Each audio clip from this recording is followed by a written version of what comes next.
He had everything: power, honor, and a kingdom to inherit. But the one thing he vowed never to need was love. So why did one moment, one woman, begin to unravel everything? Stay with us to uncover the story of a prince who waited too long to open his heart. Thank you so much for watching and for all your comments. Let me know at the end if you liked the story, and where you're watching from, and why you're following this. The autumn wind swept through the stone corridors of Thornwick Castle, carrying with it the scent of dying leaves and the distant promise of winter. Prince Adrian Thornwick stood at the towering window of his chambers, his broad shoulders silhouetted against the gray English sky. At 24 years of age, he possessed the kind of striking features that made servants whisper and noble ladies swoon: sharp jawline, piercing blue eyes that seemed to hold storms within them, and dark hair that fell just past his shoulders. His frame was that of a warrior, sculpted by years of training with sword and shield, his arms corded with muscle beneath the rich burgundy tunic he wore. The garment itself was a masterpiece of craftsmanship, made of the finest wool and adorned with intricate embroidery depicting the Thornwick family crest, a silver wolf against a midnight blue background. Over his shoulders hung a cloak of thick gray fur, fastened at his throat with an ornate silver clasp, shaped like a wolf's head. Yet despite his commanding presence and the privileges of his birth, Adrian's expression held only coldness. His eyes, though beautiful, lacked warmth. They reflected instead a profound emptiness, a deliberate distance he maintained from all who sought to know him. Love, he had decided long ago, was a weakness he could not afford. His father, King Richard Thornwick, had taught him that lesson well through years of calculated political marriages and strategic alliances that treated human hearts as nothing more than bargaining chips. "Your Highness?" came a voice from the doorway. Adrian turned to see Sir Thomas Garrett, his most trusted knight and closest thing to a friend he allowed himself. Thomas was a man of similar age, though his features were softer, more open. He wore leather armor reinforced with metal plates, and a dark green cloak hung from his shoulders. "The council awaits your presence. Your father grows impatient." Adrian's jaw tightened almost imperceptibly. "Let him wait," he said, his voice carrying the authority of his station but also an edge of defiance. "I will come when I am ready, not before." Thomas shifted uncomfortably, clearly caught between his loyalty to the prince and his duty to the king. "My lord, forgive my boldness, but the matter concerns your betrothal. The king has made his decision." Those words made Adrian's hands curl into fists at his sides. Another political arrangement, another noble lady he would be expected to wed without regard for anything beyond her family's lands and influence. He had endured 3 such betrothals already, each ending when he made his indifference so plain that the families withdrew in humiliation. His father's patience with such failures was wearing thin. "Very well," Adrian said finally, his voice devoid of emotion. He strode past Thomas, his boots echoing against the cold stone floor as he made his way through the winding corridors of Thornwick Castle. The walls were adorned with tapestries depicting great battles and hunting scenes, illuminated by torches that cast dancing shadows. Servants pressed themselves against the walls as he passed, bowing deeply, their eyes carefully averted from the prince's forbidding countenance. The council chamber was a vast room dominated by a long oak table, around which sat the kingdom's most powerful lords and advisors. At the head of the table sat King Richard himself, a man of 50 years whose once dark hair had turned silver at the temples. He wore robes of deep crimson velvet trimmed with ermine fur, and upon his head rested a simple golden circlet. His face, lined with the weight of rule, bore a striking resemblance to his son's, though age had hardened his features even further. "You grace us with your presence at last," the king said, his tone dripping with sarcasm. "How magnanimous of you, my son." Adrian took his seat without responding, his posture rigid and unyielding. Around the table, the various lords watched with barely concealed interest. Lord William Pemberton, a rotund man with a florid face, sat to the king's right, his thick fingers drumming against the table. Beside him was Lord Geoffrey Mortimer, thin as a rail and twice as sharp, his dark eyes missing nothing. There were others as well: Lord Harold Sutton, young Lord James Fitzgerald, and the king's chief adviser, Chancellor Edmund Wickliffe, whose silver tongue had navigated the kingdom through countless political storms. "We have discussed the matter at length," King Richard continued, his gaze fixed on his son. The Duke of Ravensford has a daughter. Lady Isabel is 19 years of age, well educated, and by all accounts, quite beautiful. More importantly, an alliance with Ravensford would secure our northern border and bring considerable wealth to the crown. Adrian's expression remained unchanged, though inwardly he felt the familiar surge of resentment. "And what does the Lady Isabel think of this arrangement?" he asked, his voice flat. Lord Pemberton chuckled, his jowls shaking. "What does it matter what she thinks? She is a woman, and her duty is to obey her father, just as your duty is to obey yours, Your Highness." "Indeed," the king agreed. "The betrothal will be announced within the fortnight. The wedding will take place before the year's end. This is not a matter for negotiation, Adrian. You have embarrassed this family with your childish behavior enough times. This marriage will happen, whether you will it or not." Adrian felt the eyes of every man in the room upon him, waiting for his reaction. He could feel the rage building inside him, hot and fierce, but he had learned long ago to keep such emotions locked away. Instead, he simply stood, pushing his chair back with enough force to make it scrape loudly against the stone floor. "If that is your command, Your Majesty," he said, the formal address a calculated insult, "then I have nothing more to contribute to this discussion. May I be excused?" The king's face flushed with anger, but before he could respond, Chancellor Wycliffe spoke up. "Perhaps, Your Majesty, the prince would benefit from meeting Lady Isabel before the formal announcement. It would ease the transition and present a more unified front to the kingdom." Oh. King Richard considered this for a moment, then nodded curtly. "Very well. The Duke of Ravensford and his daughter will arrive in 3 days' time. You will greet them with courtesy and respect, Adrian. You will smile, you will dance with the lady, and you will give every appearance of being a willing groom. Do I make myself clear?"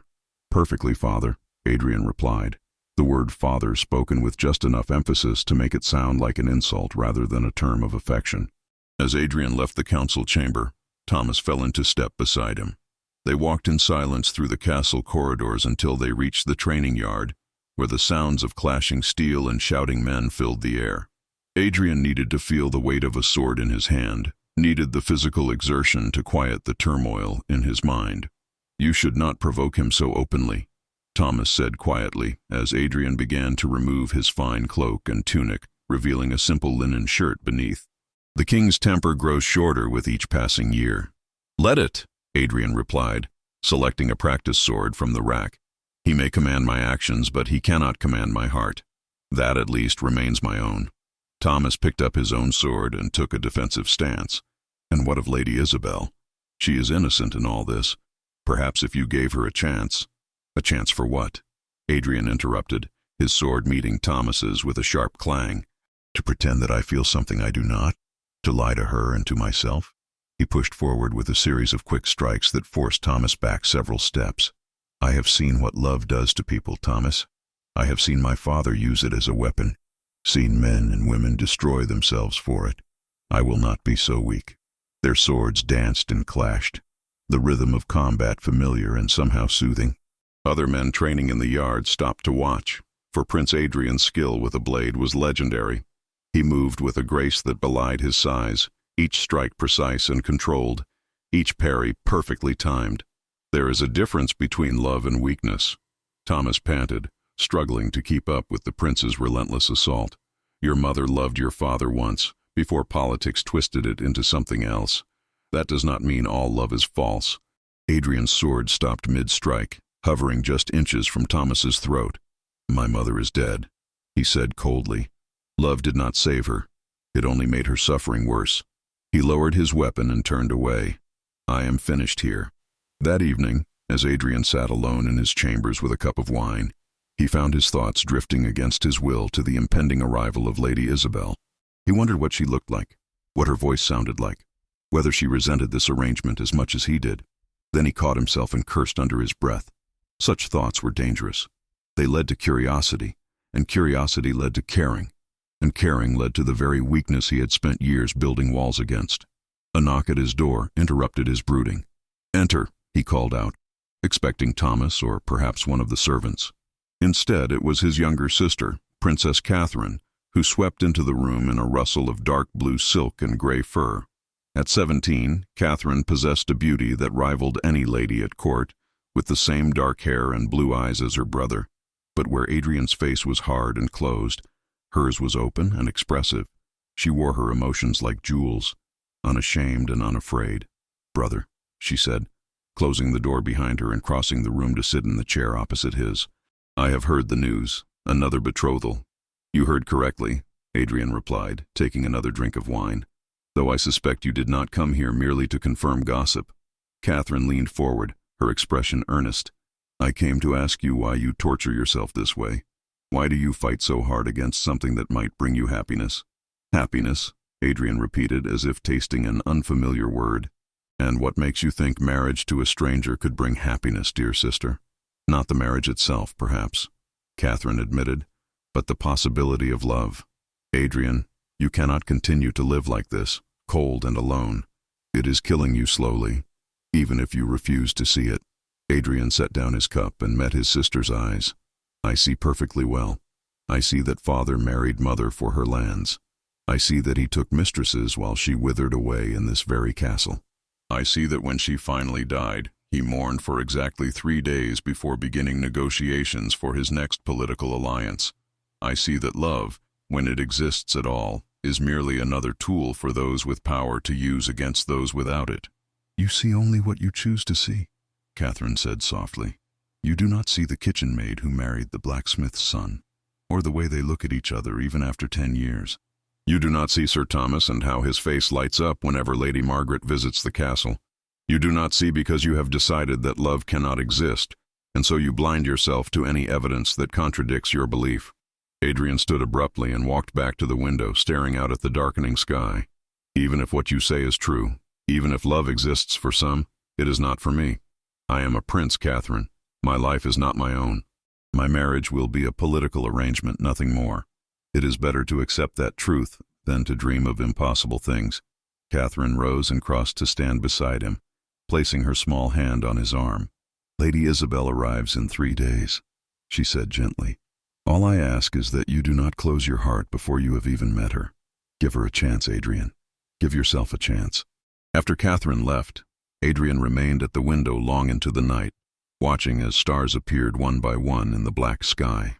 He thought about his sister's words, thought about the walls he had built around his heart, thought about the young woman who would soon arrive expecting to marry a prince and finding instead a man who had forgotten how to feel.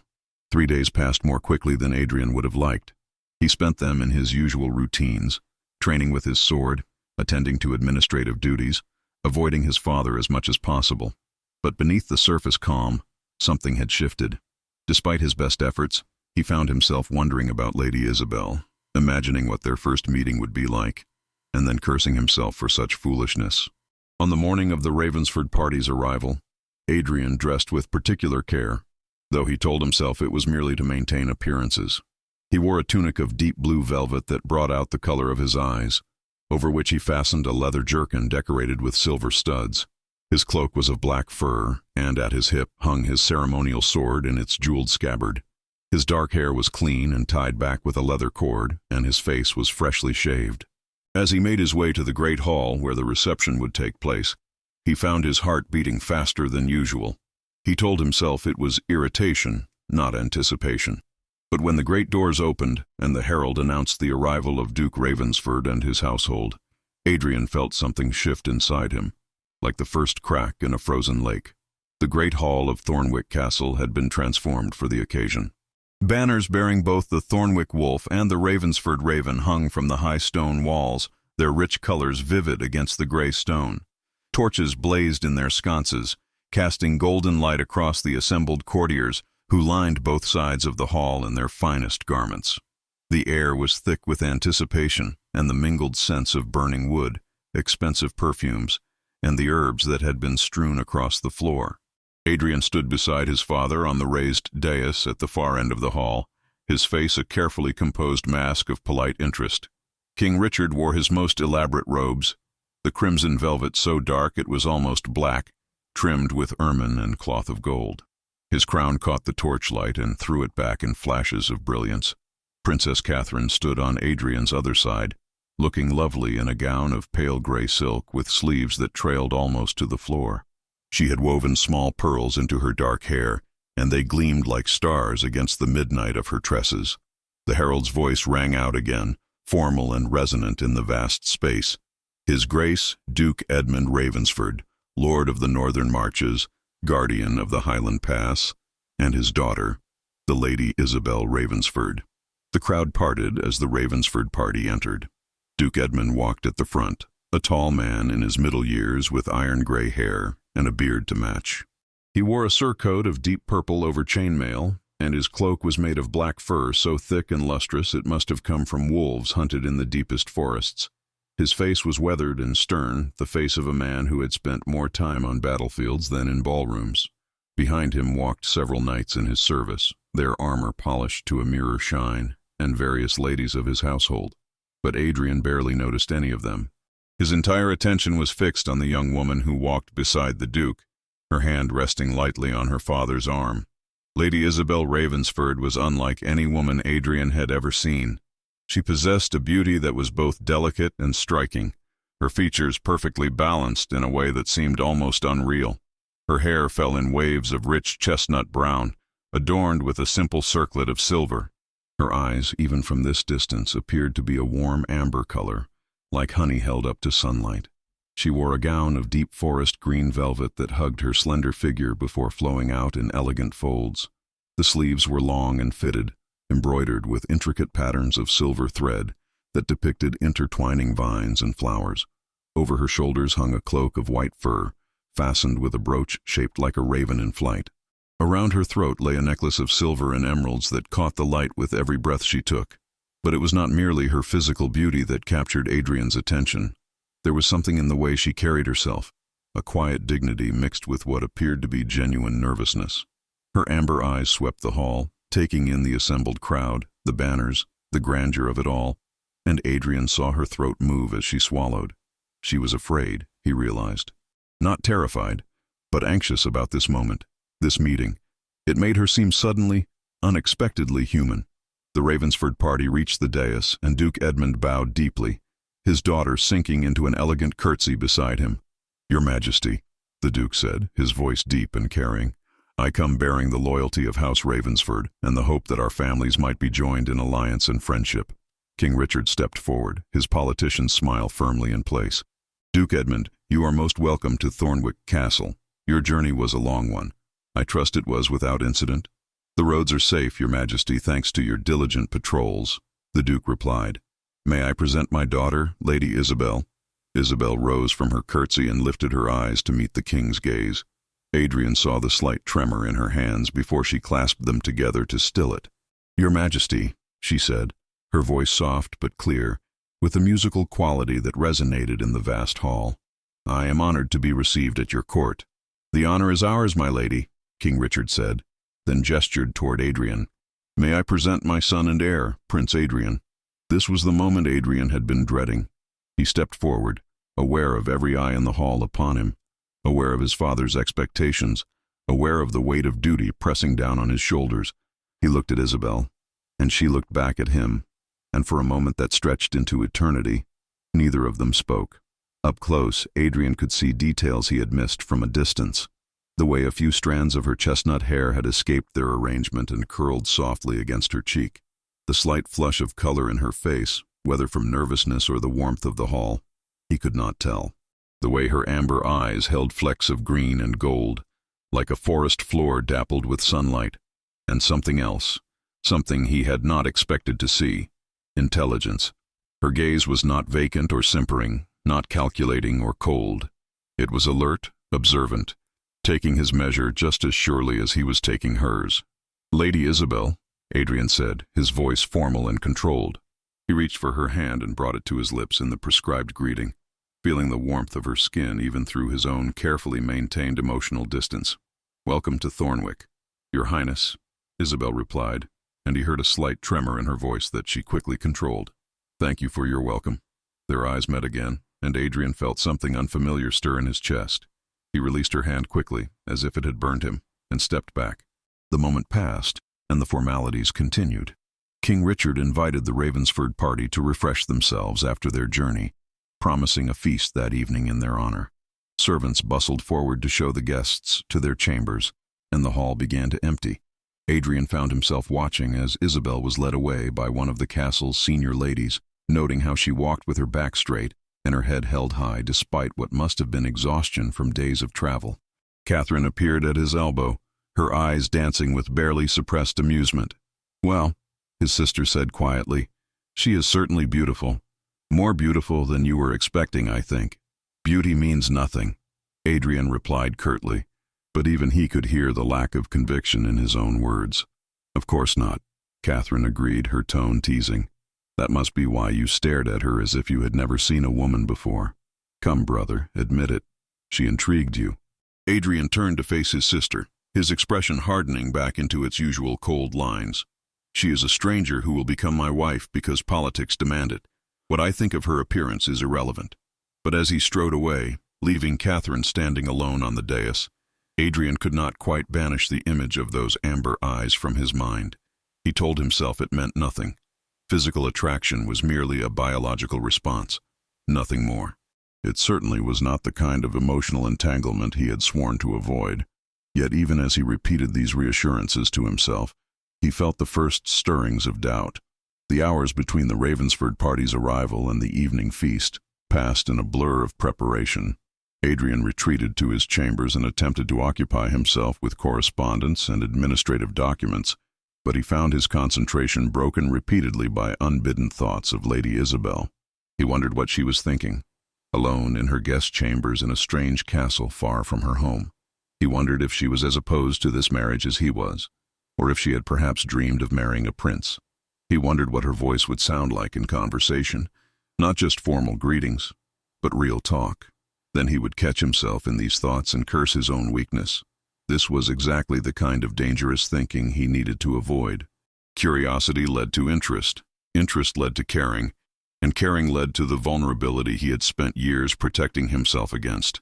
He needed to remember that this marriage was a transaction, nothing more.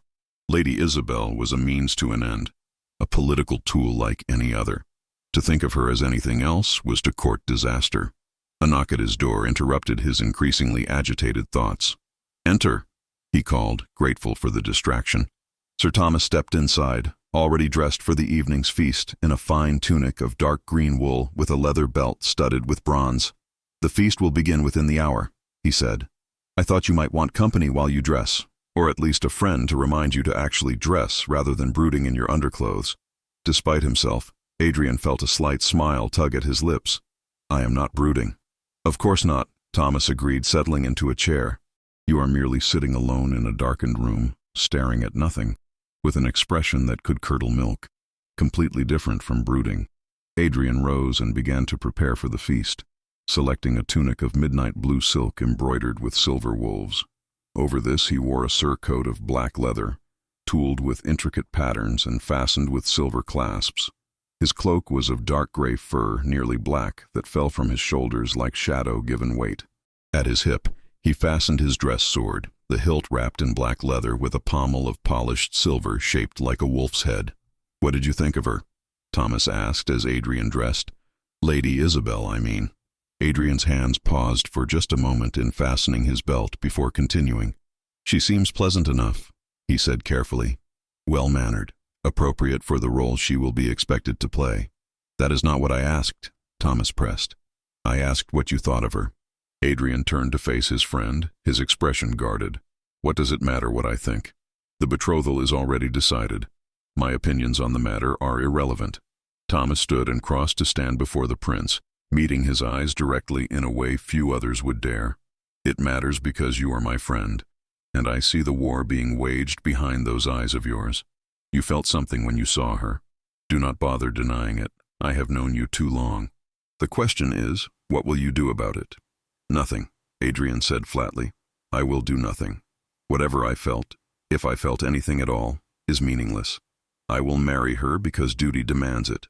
I will treat her with courtesy and respect, but I will not pretend to feel things I do not, and I will not allow myself to be weakened by sentiment." "And if she is different?" Thomas challenged. "If she is not like the others, not shallow or scheming or empty-headed? What if she is someone you could actually come to care for? Then I will be grateful that I learned to protect my heart before it could be broken," Adrian replied. He moved past Thomas toward the door. "Come, we are expected, and I have kept my father waiting enough for one day." The feast hall was a magnificent sight. Long tables laden with food stretched the length of the room. Roasted boar and venison, platters of roasted fowl, fresh bread still steaming from the ovens, wheels of cheese, bowls of preserved fruits, and flagons of wine and ale. Musicians played in the gallery above, their instruments creating a pleasant backdrop of sound without overwhelming conversation. Every torch and candle in the hall had been lit, making the space glow with warm, golden light. Adrian took his place at the high table, where the king sat in the center with Duke Ravensford on his right. On the Duke's right sat Lady Isabel, which meant that Adrian, seated on his father's left, was positioned directly across from her. He told himself it was merely coincidence, but he suspected his father had arranged the seating precisely this way, forcing him to spend the entire meal in her presence. As servants began to bring out the first courses, King Richard stood, and the hall fell silent. "Lords and ladies," he announced, his voice carrying easily through the space, "we are gathered tonight to celebrate an alliance between two great houses. It gives me great pleasure to announce the betrothal of my son, Prince Adrian, to Lady Isabel Ravensford. May this union bring prosperity to both our families and strength to the kingdom."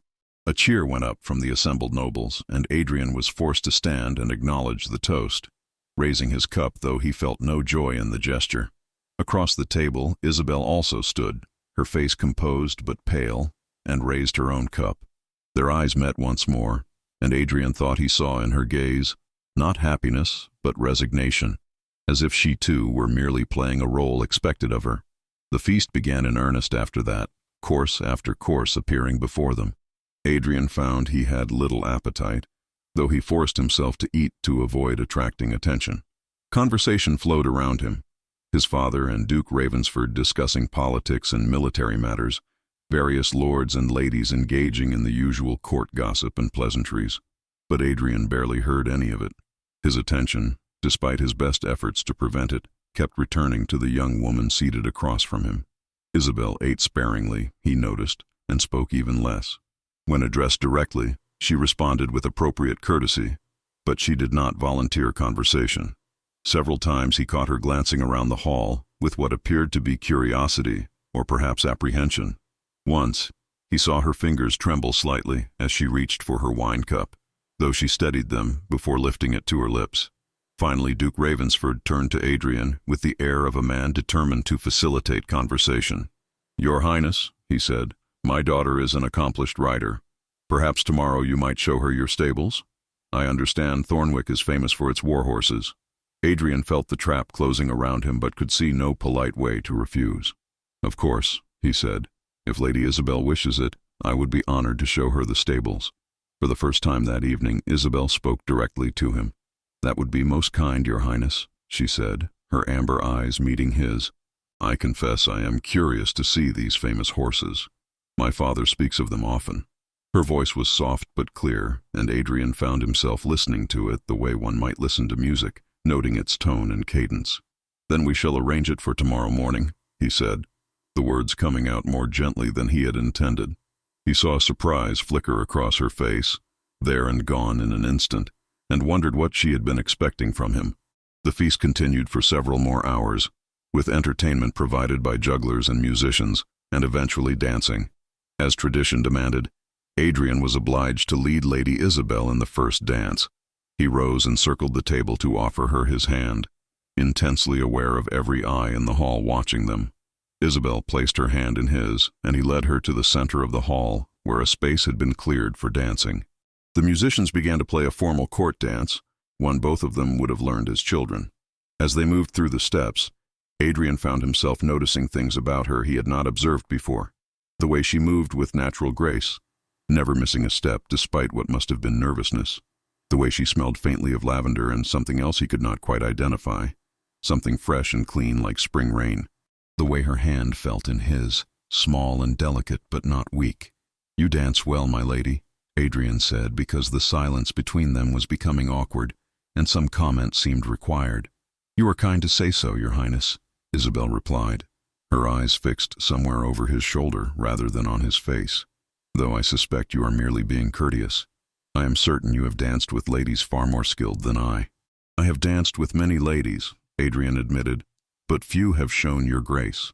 Now she did look at him, and he saw confusion in her amber eyes, as if she were trying to determine whether he was mocking her. You do not need to flatter me, she said quietly, so quietly that only he could hear. I know this marriage is not of your choosing any more than it is of mine. We need not pretend otherwise. Her words struck him like a physical blow. He had expected simpering eagerness, or perhaps cold calculation, but not this honest acknowledgement of their shared predicament. It disarmed him in a way he had not anticipated. You speak frankly, he observed, as they turned through another figure of the dance. I see little point in false pretenses, Isabel said. We are to be married whether we wish it or not. Should we not at least be honest with one another? Adrian found himself genuinely considering her words. And what would such honesty entail, my lady? Isabel was quiet for a moment as they moved through the steps of the dance. When she spoke again, her voice was steady, but he could hear the underlying tension in it. It would entail acknowledging that neither of us desired this arrangement, that we are both dutiful children doing what is expected of us, and perhaps, if we are very fortunate, finding a way to make the best of an impossible situation. The dance ended, and custom dictated that Adrian bow and Isabel curtsy before returning to their seats. But as he straightened from his bow, Adrian found himself saying, I will meet you at the stables tomorrow morning after breakfast. Come alone if you wish, without your ladies or my guards. Perhaps honest conversation is easier without an audience. Surprise flashed across Isabel's face, followed by something that might have been hope. I would like that, she said simply. As Adrian made his way back to his seat, he felt Thomas's knowing gaze upon him and deliberately avoided meeting his friend's eyes. He had just done exactly what he had sworn not to do. Extended an olive branch, opened a door that would be much harder to close than to leave shut. But something in Isabel's straightforward honesty had reached past his defenses in a way that calculated charm never could have. The remainder of the feast passed in a blur. More dancing occurred, though Adrian did not dance again, and eventually the evening drew to a close. The Ravensford party was escorted to their chambers, and the castle slowly settled into its nightly rhythms. Adrian returned to his own rooms feeling unsettled in a way he could not quite define. He stood once more at his window, looking out over the darkened castle grounds, and found himself thinking about the morning to come. He told himself he was merely being diplomatic, that showing Isabel the stables was a required courtesy, nothing more. But he could not quite convince himself that was the whole truth. Dawn broke over Thornwick Castle with a sky the color of pewter, heavy clouds threatening rain, but not yet releasing it. Adrian had slept poorly, his dreams filled with fragmented images he could not quite remember upon waking. He rose before his servants arrived to attend him and dressed himself in simple clothes, a tunic of dark brown wool, leather breeches, and tall boots meant for riding. Over his shoulders he threw a cloak of oiled leather that would shed water if the threatened rain materialized. He left his ceremonial sword in its place and instead belted on a simpler blade, the kind a man might wear for practical purposes rather than display. The castle was quiet at this early hour, most of its inhabitants still abed after the previous night's festivities. Adrian made his way through the corridors with a strange mixture of anticipation and dread coiling in his stomach. He told himself repeatedly that this meeting meant nothing, that he was simply fulfilling a social obligation, but he could not quite silence the small voice in the back of his mind that whispered he was lying to himself. The stables were located in the lower bailey, a long stone building that housed the castle's finest horses.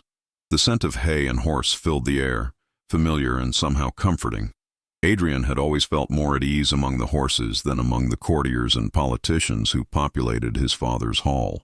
Horses were honest creatures, uncomplicated in their needs and responses. They did not scheme or manipulate or pretend to feel things they did not. He had just entered the stable when he heard footsteps behind him and turned to see Isabel approaching. She too had dressed practically, in a riding dress of deep burgundy wool that fell in simpler lines than the elaborate gown she had worn the night before. Her chestnut hair was braided in a single plait that hung down her back, and she wore a cloak of gray wool fastened with a simple bronze clasp. Her face, scrubbed clean of any cosmetics, looked younger and somehow more vulnerable in the gray morning light. "Good morning, Your Highness," she said. her voice still carrying that musical quality that had struck him the previous evening. "I hope I have not kept you waiting."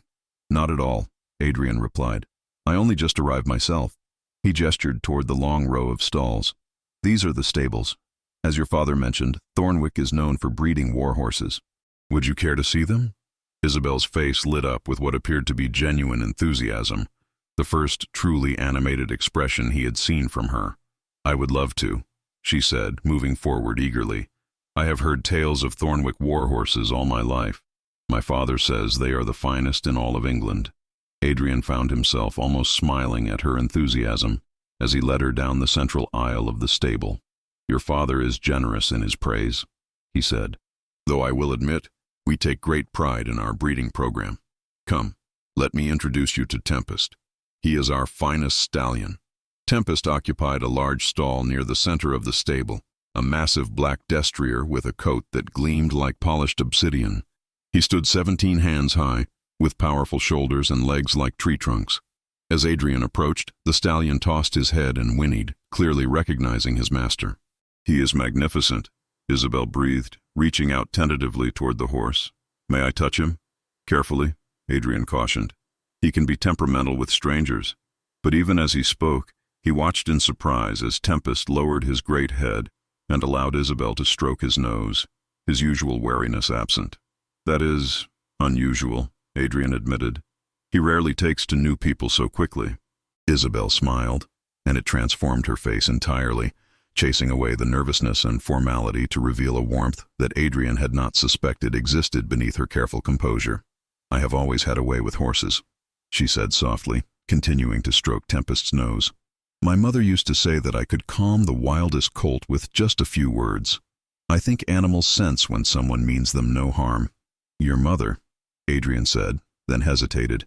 He realized he knew almost nothing about Lady Isabel beyond her name and her father's title. Is she? "She died when I was 12, Isabel said quietly, her hand stilling on Tempest's nose. "A fever took her one winter. She was gone within a week." "I am sorry," Adrian said, and was surprised to find he meant it. "I lost my mother as well when I was 15. She simply faded away." The physicians could find nothing wrong with her, but day by day she grew weaker until one morning she did not wake. Isabel turned to look at him, and in her amber eyes he saw understanding and shared grief. "It is hard," she said softly, "to lose a mother, especially when you are young enough to still need her, but old enough to understand the permanence of the loss." They stood in silence for a moment, two young people bonded by a common sorrow they had never spoken of before. Then Isabel seemed to shake herself and returned her attention to the horse. "Tell me about him," she said. "About Tempest. How old is he? How did you come to own him?" Adrian found himself relaxing slightly as he began to speak about the horse. "He is 7 years old, in the prime of his strength. I raised him from a foal. I was there the night he was born, in fact. His mother had a difficult labor, and I stayed with her through it, helping where I could. When Tempest finally came into the world, he was so small and fragile, I feared he would not survive the night, but he was stronger than he looked." "Like you," Isabel said, then seemed startled by her own words. "Forgive me, that was presumptuous." But Adrian found he was not offended. Instead, he was curious. "What makes you say that?" he asked. Isabel hesitated, as if weighing how honest she should be.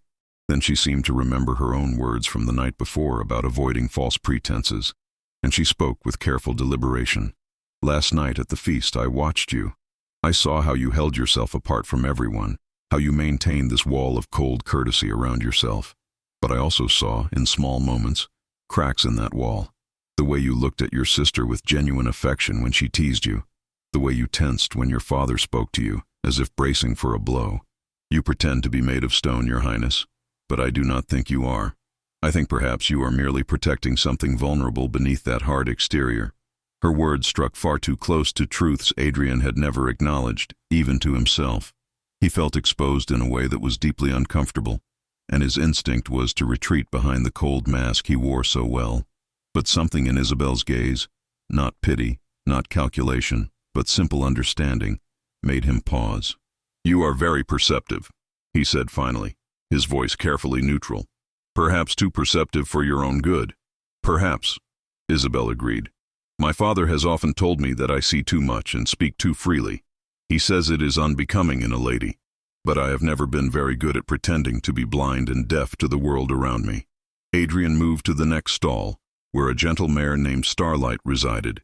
She was Tempest's opposite in temperament, calm, patient, sweet-natured. "Would you like to ride?" he asked abruptly. "The morning is still young, and I think the rain will hold off for a few hours yet. I could show you the lands around the castle." Isabel's face lit up again with that transformative smile. "I would like that very much," she said.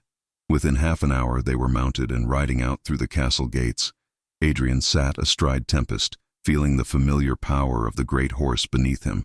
Isabel rode Starlight, and he was pleased to see that she sat the horse with natural ease, her posture perfect and her hands gentle but confident on the reins. She had not exaggerated her skill as a rider. They rode in silence for a time, following a path that led through the fields surrounding the castle and into the woodland beyond. The morning was cool and still, the only sounds the rhythmic beat of hooves and the occasional call of birds in the trees. Adrian found the quiet companionable rather than awkward, which surprised him. He was not accustomed to being comfortable in anyone's presence without conversation to fill the space. It was Isabel who eventually broke the silence. "May I ask you something, Your Highness?" she said, guiding Starlight closer to Tempest so they rode side by side. "You may ask," Adrian replied. "I make no promises about answering." "That is fair," Isabel said. She was quiet for a moment as if gathering her thoughts. "Last night you said this marriage was not of your choosing any more than it is of mine. But you are a prince. Surely you have more power to refuse than I do. Why did you not simply tell your father you would not marry me?" Adrian's hands tightened on Tempest's reins, and the horse tossed his head, sensing his rider's tension. Adrian forced himself to relax. "The answer to that question is complicated," he said slowly. "We have time," Isabel said simply, "and I would like to understand." Adrian was quiet for a long moment, struggling with how much to reveal. He had spent years keeping his thoughts and feelings locked away, sharing them with no one. But Isabel's straightforward honesty called to something in him, some part that was weary of always being on guard. "I have refused before," he said finally. 3 times, in fact. 3 betrothals arranged by my father, each one intended to secure some political advantage. And 3 times, I made my opposition so clear that the families withdrew their offers. My father was displeased. That was a vast understatement. King Richard had raged for days after the last broken betrothal, threatening to disinherit Adrian if he proved so difficult again. "But this time you did not refuse," Isabel observed. "Why?" Adrian urged Tempest forward, needing the movement to help him think. Isabel kept pace beside him, patient and waiting. "Because I realized that refusal was pointless," he said. "My father is the king. He will have his political alliance one way or another. If not with your family, then with some other. And each time I refuse, he grows angrier, more determined to bend me to his will. I am tired of fighting a battle I cannot win." "So you surrendered?" Isabel said, and there was no judgment in her voice, only understanding. "I suppose I did," Adrian admitted. The path they followed led to a small clearing where a stream bubbled over smooth stones. Without consciously deciding to do so, Adrian dismounted and led Tempest to the water. Isabel followed suit, letting Starlight drink beside the larger horse. They stood together at the edge of the stream, watching the water flow past. "May I tell you something?" Isabel asked quietly. "Something I have told no one else?" Adrian turned to look at her, seeing the vulnerability in her face. "Of course. I am terrified," she confessed, her voice barely above a whisper. "I know I should be honored to marry a prince, to have such an advantageous match. But I am terrified of living my life as a pawn in political games, of being married to a man who sees me as nothing more than a means to an end. I am terrified of ending up like my mother, who married my father for duty and spent her whole life trying to win the love of a man who viewed her merely as the mother of his heir." Her words resonated with Adrian's own fears in a way that was almost painful. "Is that what happened?" he asked gently. "Your father did not love your mother?" Isabel shook her head, and he saw tears glinting in her amber eyes, though she blinked them away before they could fall. He respected her. He treated her with courtesy. But love? No. I watched her grow sadder year by year, watched her try so hard to be the perfect wife, the perfect lady, hoping it would somehow make him care for her the way she cared for him. It never did. And when she died, he mourned her as he would any valuable possession he had lost, but not as a man mourns the woman he loves. "I'm sorry," Adrian said again, and this time he reached out without thinking and took her hand. Her fingers were cold, and he wrapped his larger, warmer hand around them. That must have been very difficult to witness. Isabel looked down at their joined hands, and a tear did escape then, sliding down her cheek. "I swore to myself that I would not end up like her," she said, "that if I ever married, it would be to someone who at least saw me as a person, not just a political advantage. But here I am, about to marry a prince I do not know, entering into exactly the kind of arrangement I swore I would avoid." Adrian felt something crack inside his chest, some piece of the wall he had built around his heart. Here was someone who understood, who felt the same trapped helplessness he felt, who feared the same empty future. Without consciously deciding to do so, he found himself speaking truths he had never voiced aloud. "I understand that fear," he said quietly. "More than you know. I have spent my entire life watching my father treat people, including my mother, as pieces on a game board. I swore I would never be like him, never allow myself to care for anyone enough that I could hurt them the way he hurt her. I decided that if I must marry for politics, I would at least be honest about it. I would not pretend to feel things I did not, would not give anyone false hope of love where none existed." "Is that why you are so cold?" Isabel asked, turning to face him fully. "Because you are protecting yourself? Or perhaps protecting whoever you might marry from the disappointment of expecting love from you?" "Perhaps both," Adrian admitted. He was still holding her hand, he realized, and he should let go, but somehow he could not quite bring himself to do so. "I know it seems cruel, but I thought it was kinder than the alternative, kinder than pretending to feel something I do not, and watching someone slowly realize the truth." Isabel was quiet for a long moment, studying his face with those perceptive amber eyes. "And do you truly feel nothing?" she asked softly. "Or have you simply taught yourself not to feel because feeling is too dangerous?" The question cut too close to the bone, and Adrian finally released her hand and turned away, walking a few steps along the stream bank. "What does it matter?" he asked, his voice rougher than he intended. "Whether I feel nothing or have merely learned to suppress feeling, the result is the same. I am not the romantic prince from the stories, Lady Isabel. I cannot promise you love or passion or anything beyond courtesy and respect. If that is not enough for you, I understand. But it is all I have to offer." He heard her footsteps on the grass behind him, and then her hand touched his arm, gentle but firm. "Turn around," she said. "Please." Adrian turned and found her standing closer than he had expected. She had to tilt her head back to meet his eyes, and he saw in her face not disappointment or anger, but something that looked like determination mixed with compassion. "I do not expect love," she said clearly. "How could I when we barely know each other? But I would ask for something else, if you are willing to give it." "What?" Adrian asked warily. "Honesty," Isabel said. "The kind of honesty we have shared this morning. No pretenses, no games, no false courtesy. If we must be married, let us at least be honest with one another. Let us try to build something real, even if it is not love. Friendship, perhaps. Mutual respect. Understanding." Adrian felt the last of his carefully constructed defenses wavering. Everything he had told himself about maintaining distance, about keeping his heart safe, about refusing to care, all of it was being challenged by this young woman with her straightforward manner and her genuine desire for connection.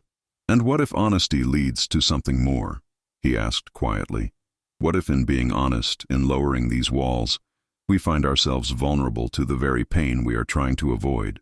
Isabel smiled then, sad and wise beyond her years. "Then at least we will have tried to live, rather than merely existing. My mother spent her whole life protecting her heart after realizing my father would never love her. She closed herself off, became cold and distant. And yes, she protected herself from further pain. But she also protected herself from any chance of happiness. I do not want to make the same mistake." Adrian reached out and cupped her face in his hand, his thumb brushing away the tear track on her cheek. The gesture was intimate, more intimate than anything he had allowed himself with anyone in years. "You are brave," he said softly. "Braver than I am." "No, Isabel said, covering his hand with her own. I am just as frightened as you are, but perhaps we can be brave together. They stood like that for a long moment, the cool morning air around them, the sound of the stream providing a gentle background music. Adrian felt as if he were standing on the edge of a precipice, and one small step would send him tumbling into unknown territory. Part of him wanted to pull back, to retreat to the safety of his emotional fortress, but another part, a part he had thought long dead, wanted desperately to take that step. The sound of hoofbeats in the distance broke the spell between them. Adrian dropped his hand from Isabel's face and stepped back, his warrior's instincts immediately alert. Through the trees came a rider, moving fast, and as the figure drew closer, Adrian recognized the colors of Thornwick, one of the castle guards. The guard reined in his horse sharply when he spotted them, relief evident on his face. Your Highness, he said, slightly breathless. Forgive the intrusion, but the king requests your immediate presence. There has been news from the border. Adrian felt the familiar weight of duty settle back onto his shoulders. What kind of news? He asked sharply. Raiders, my lord, the guard replied. A large force has been spotted near the northern villages. They have already burned 2 farms and are moving south. The king is assembling a force to ride out and meet them. Adrian's jaw tightened. Raiders from the north were not uncommon, but a force large enough to warrant the king's personal attention was serious. I will return immediately, he said. He turned to Isabel, already mentally shifting into the role of warrior and commander. I apologize, my lady. Our ride must be cut short. I will have the guard escort you back to the castle. But Isabel shook her head, already moving towards Starlight. I will ride back with you, she said firmly. I may not be able to help with raiders, but I will not sit in the forest while there is trouble. Adrian wanted to argue, to insist she stay safe, but he saw the determination in her eyes and recognized it would be pointless. More than that, he respected it. She was not the kind of woman to hide while others faced danger. Very well, he said, but stay close. We will be riding hard. They mounted quickly and rode back toward the castle at a gallop, the guard leading the way. The wind whipped at Adrian's cloak and stung his eyes, but his mind was already racing ahead to what awaited them. Raiders were usually disorganized bands of desperate men, but if they were bold enough to attack so close to Thornwick, they must have significant numbers or leadership, or both. The castle was already in controlled chaos when they arrived. Men were arming themselves in the courtyard, servants rushing to and fro with weapons and supplies. Adrian dismounted and helped Isabel down, though she clearly needed no assistance. Go to your chambers, he told her. You will be safe there. Be careful, Isabel said, and there was genuine concern in her voice. She reached out and squeezed his hand briefly before releasing it. Come back safely. Something in Adrian's chest tightened at her words, at the worry in her eyes. He wanted to say something reassuring, but there was no time. Instead, he simply nodded and strode toward the great hall where his father would be waiting.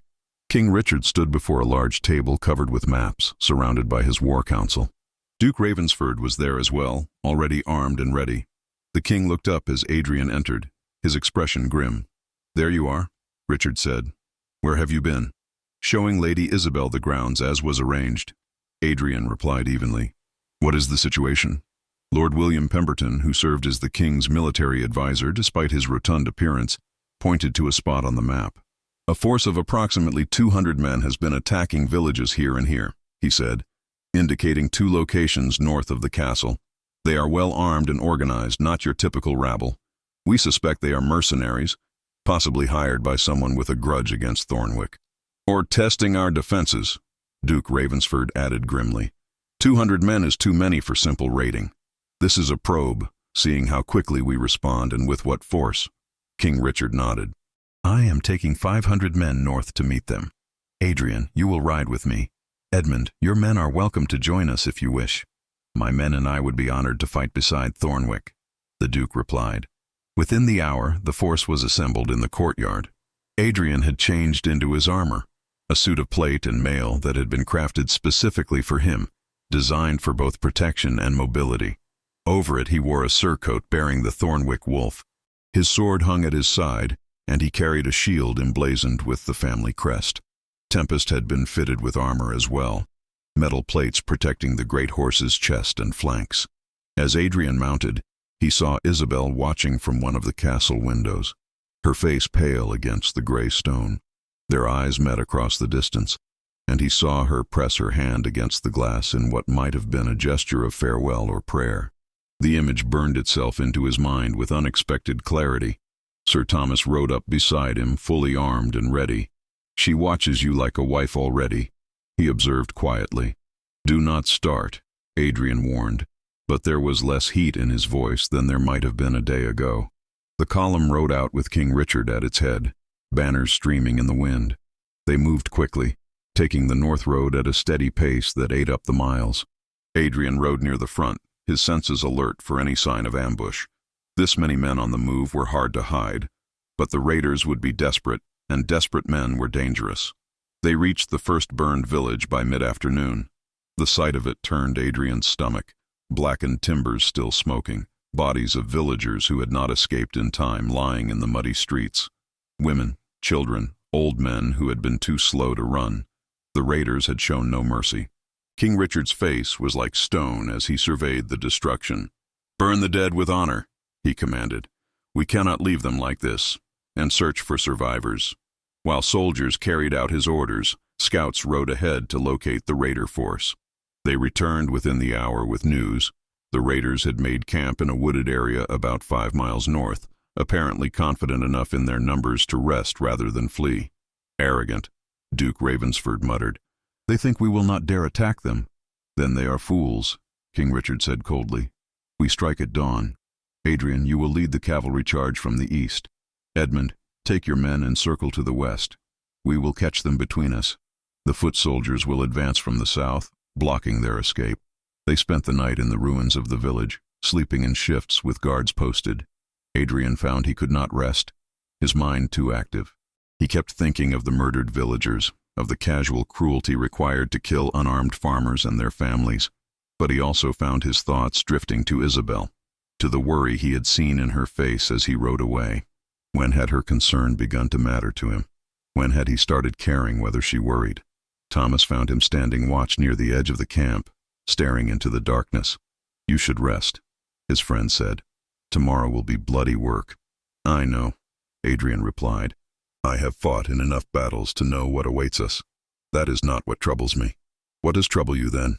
Thomas asked. Adrian was quiet for a long moment.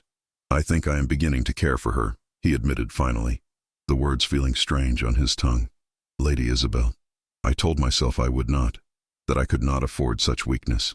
But this morning when we talked, Thomas, she sees me, not the prince, not the cold warrior everyone thinks I am.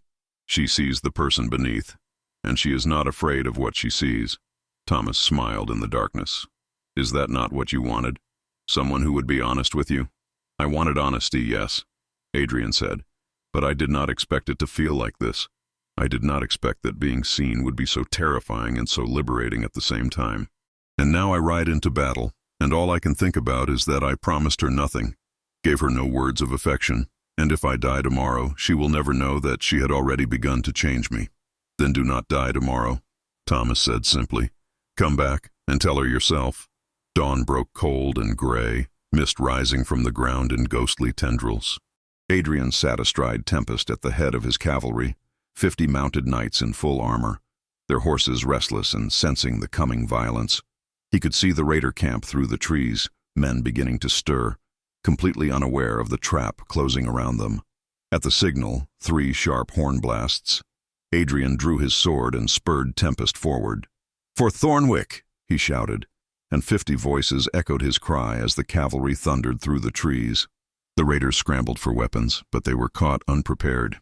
Adrian's cavalry smashed into their eastern flank like a hammer, his sword rising and falling with brutal efficiency.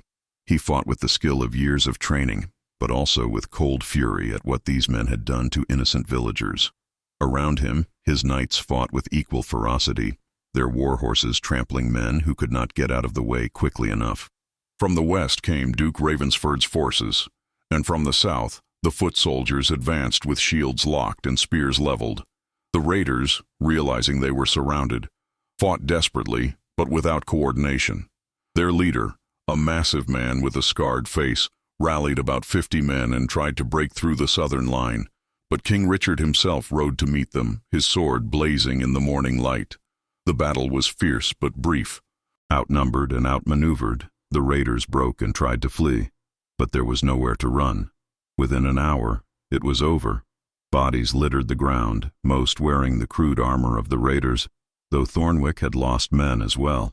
Adrian dismounted and wiped blood from his sword, breathing hard, his armor spattered with gore. King Richard approached, also bloodied but unharmed. "Well fought," he said gruffly. "You led the charge well." It was the closest thing to praise Adrian had received from his father in years, and he accepted it with a curt nod. They gathered the surviving raiders, about 30 men who had thrown down their weapons and surrendered. The raider leader had died in the fighting, his body identified by the scar that ran from his temple to his jaw. "Find out who hired them," King Richard commanded Lord Pemberton. "Men like these do not organize such an attack on their own. Someone paid them, and I want to know who." By the time they rode back to Thornwick Castle, it was late afternoon of the following day. They had spent the extra time burying their own dead and questioning the prisoners. The interrogations had revealed little. The raiders claimed they had been hired by a man whose face they never saw, paid in gold to attack Thornwick's northern villages and draw out the king's forces. It had the smell of a larger plot, but without more information they could only speculate. Adrian was exhausted as they rode through the castle gates, every muscle aching and his mind foggy with fatigue. But as he dismounted in the courtyard, he saw Isabel emerge from the keep, her face lighting up with relief when she saw him.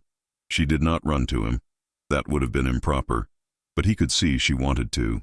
She stood at the top of the steps, her hands clasped tightly together, her amber eyes searching his face.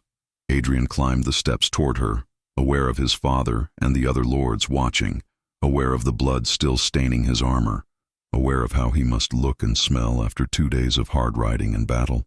But none of that seemed to matter when he reached her and saw the tears of relief in her eyes.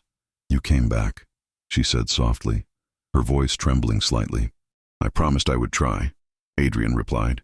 Then, in front of everyone assembled in the courtyard, he reached out and took her hand, raising it to his lips in a gesture that was far more than mere courtesy.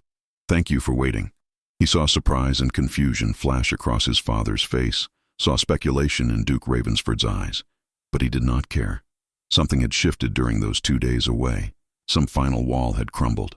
He had spent the battle thinking about Isabel, had found himself fighting not just for duty, but because he wanted to survive to see her again. And that realization, that he had someone to come back to, had made all the difference. "Come," King Richard said, breaking the moment. "We must discuss what the prisoners revealed. Edmund, Adrian, attend me." Adrian reluctantly released Isabel's hand. "I must go," he said quietly. "But perhaps, later, if you are willing, we could talk?" "I would like that," Isabel said, and her smile was like the sun breaking through clouds. The council meeting lasted several hours. The prisoners had revealed that the attack had been a diversion, meant to draw Thornwick's forces away from the castle. But for what purpose, they did not know. King Richard ordered the guard doubled and sent messengers to his various lords, calling them to readiness. Something was brewing, and until they knew what, the kingdom would remain on alert. By the time Adrian was finally free to seek his own chambers, night had fallen. He bathed and changed into clean clothes, scrubbing away the blood and filth of battle. As he stood before the fire in his room, warming himself and trying to order his thoughts, there was a knock at his door. "Enter," he called, expecting Thomas or perhaps a servant. Instead, Isabel stepped inside, closing the door quietly behind her. She wore a simple gown of deep blue wool, and her hair hung loose around her shoulders. In her hands she carried a small bundle wrapped in cloth. "My lady," Adrian said, surprised, "it is not proper for you to be here unchaperoned." "I know," Isabel said, "but I needed to see you, to know you were truly unharmed." She crossed the room and held out the bundle. "I brought you something.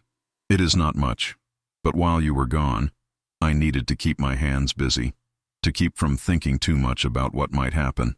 Adrian unwrapped the cloth and found inside a small embroidered cloth, the kind a knight might wear tucked inside his armor or tied to his sword. She had stitched the Thornwick wolf in silver thread, but intertwined with it was a raven, the symbol of House Ravensford. The work was exquisite, every stitch perfect, and he could imagine the hours she had spent on it. "It is beautiful," he said, genuinely moved. "Thank you.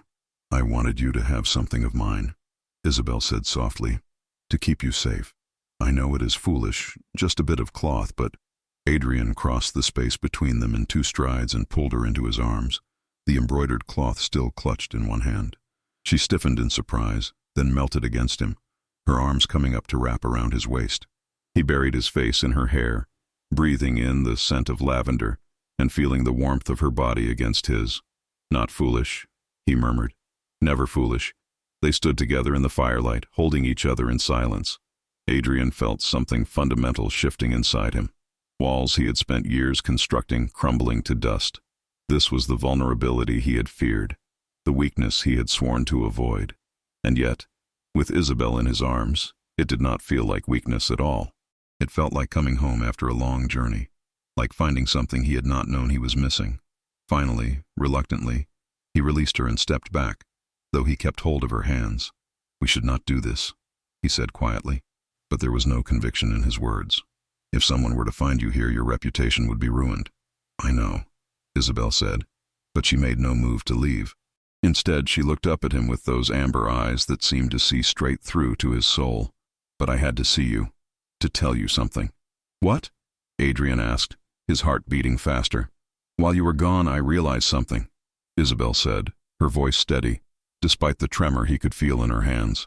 "I realized that I do not want to be like my mother, protecting my heart so carefully that I never risk anything. And I do not want you to be like your father, so afraid of being hurt that you hurt others first. We have a choice, Adrian. We can build walls between us and live our lives in cold courtesy, never touching, never truly knowing each other. Or we can be brave enough to try for something more." Adrian felt his throat tighten with emotion he could not name. "And what if we try and fail?" he asked hoarsely.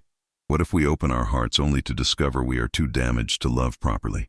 "Then at least we will have tried," Isabel said, echoing her words from their morning ride. She reached up and touched his face, her fingers gentle against his cheek. "I am not asking for declarations of love, Adrian. I know we barely know each other, but I am asking for a chance, a real chance, not a political arrangement we both endure. Give me your honesty, your trust, your willingness to try. That is all I ask." Adrian turned his face into her palm, pressing a kiss there. "I do not know how," he admitted, the words torn from somewhere deep inside. "I have spent so long keeping everyone at a distance. I do not know how to let someone in." "Then we will learn together," Isabel said softly. "I am just as frightened as you are, just as uncertain. But we do not have to do this alone. We have each other." The fire crackled in the hearth, casting dancing shadows on the walls. Outside, the wind had picked up, rattling the shutters. Adrian drew Isabel back into his arms, and this time when he held her, it felt like a promise to try, to be vulnerable, to risk his carefully guarded heart. "Stay," he said quietly, "just for a while longer. Talk to me. Tell me about yourself, about your life at Ravensford. Help me know you." Isabel smiled and allowed him to lead her to the chairs before the fire. They sat close together, and Adrian found himself reaching for her hand, needing the physical connection. "What do you want to know?" she asked. "Everything," Adrian said simply. "Start anywhere." So Isabel talked, and Adrian listened. She told him about growing up in Ravensford Castle, about the cold northern winds that howled through the mountains in winter, and the brief, brilliant summers when the valleys bloomed with wildflowers. She told him about her mother, about the gentle woman who had taught her to embroider and read and see beauty in small things. She spoke of her loneliness after her mother's death, of how her father had retreated into his duties and left her largely to herself. "I spent most of my time in the stables," she confessed. "The horses did not care that I was grieving. They just needed someone to care for them, to brush them and feed them and talk to them. It was easier than being with people who looked at me with pity." "I did the same," Adrian said quietly. "After my mother died, I threw myself into training with weapons, into riding, into anything physical that would exhaust me enough that I could sleep at night. Thomas was the only person I could stand to be around, and only because he did not try to make me talk about what I was feeling." They sat in comfortable silence for a moment. Then Isabel asked, "What was she like?" "Your mother?" Adrian's hand tightened on hers. "Beautiful," he said after a moment. "Kind. Too kind for the life she was given. She tried so hard to please my father. to be the perfect queen, the perfect wife, but it was never enough for him. He always wanted more. More land, more power, more advantageous alliances. She was just a piece of his first such alliance, and once she had given him an heir, she became irrelevant to him. That must have been terrible to witness, Isabel said softly. It was worse than terrible, Adrian said, his voice rough with old pain. It taught me that love makes you weak, that caring for someone gives them power to hurt you. I watched my mother wither away, watched the light go out of her eyes, and I swore I would never let anyone have that kind of power over me. But you are giving me that power now, Isabel said, squeezing his hand, by letting me in, by trusting me with these truths. Adrian looked at her, really looked at her, seeing not just her physical beauty but the strength beneath it, the courage it took for her to be so open, so honest. I know, he said, and it terrifies me, but it also feels right, like this is what I was meant to do, even though I fought against it for so long. Isabel leaned her head against his shoulder, and Adrian wrapped his arm around her, holding her close. They sat like that for a long time, watching the fire burn down to embers, talking in quiet voices about their hopes and fears, their dreams and regrets. Adrian found himself sharing things he had never told anyone, not even Thomas. The weight of expectation that came with being crown prince, the resentment he felt toward his father, the loneliness of always being set apart, always having to be strong, never being allowed to show weakness. I understand that loneliness, Isabel said. Being the only child of a powerful duke, never quite knowing if people liked me for myself or for my father's influence, always being watched, always having to be perfect. It is exhausting, is it not? It is, Adrian agreed. Sometimes I dream of being someone else, just a simple knight, or a farmer, or anyone whose life is their own. But you are who you are, Isabel said gently, and there is honor in that, even if it comes with burdens. You have the power to help people, to make their lives better. That is not nothing. Adrian thought about the burned village, about the murdered families. I could not help them, he said bitterly. Those villagers. I arrived too late. But you avenged them, Isabel pointed out, and you will work to prevent such attacks in the future. You cannot save everyone, Adrian, but that does not mean the ones you do save matter any less. Her words eased something in his chest, some knot of guilt and frustration that had been tightening since he saw those bodies. He pressed a kiss to the top of her head, breathing in the scent of her hair. How did you become so wise? He asked. I am not wise, Isabel said with a soft laugh. I am just as confused and frightened as you are. But perhaps two confused, frightened people can figure things out together better than one person alone. Eventually, as the night grew late, Isabel reluctantly rose to leave. I must go, she said, before someone notices my absence and starts asking questions we do not want to answer. Adrian stood as well and walked her to the door. Before she could leave, he caught her hand and pulled her back for one more embrace. Thank you, he said quietly, for tonight, for your honesty, for giving me a chance I do not deserve. You deserve more than you think, Isabel said, reaching up to touch his face one last time. I see you, Adrian Thornwick. Not the cold prince everyone else sees, but the man beneath. And I like what I see. She slipped out of his room then, disappearing into the shadowed corridor. Adrian stood at the door for a long moment, his heart feeling strangely full. Then he returned to the fire and picked up the embroidered cloth she had brought him, running his fingers over the careful stitches. Tomorrow he would find a way to keep it with him always, a reminder that he was no longer alone. The next several days passed in a strange mixture of normalcy and anticipation. Publicly, Adrian and Isabel maintained the proper distance expected of a betrothed couple, but privately they sought each other out whenever they could.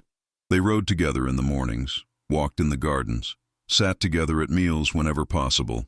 Each encounter deepened their connection, peeling back more layers of the armor they had both worn for so long. Adrian found himself watching for Isabel in every room he entered, his heart lifting when he caught sight of her. He learned small things about her, the way she bit her lip when concentrating, the soft laugh she tried to hide behind her hand, the way her eyes lit up when she talked about something that excited her.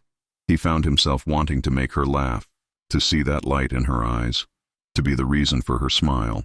But even as his feelings for Isabel deepened, Adrian could not shake a growing sense of unease. His father had been acting strangely since their return from battle, closeting himself with his advisors for hours at a time and sending riders out at all hours. The prisoners had been executed after revealing everything they knew, but the mystery of who had hired them remained unsolved. One evening, nearly a week after the battle, Adrian was summoned to his father's private chambers. He went warily, never comfortable in one-on-one encounters with the king.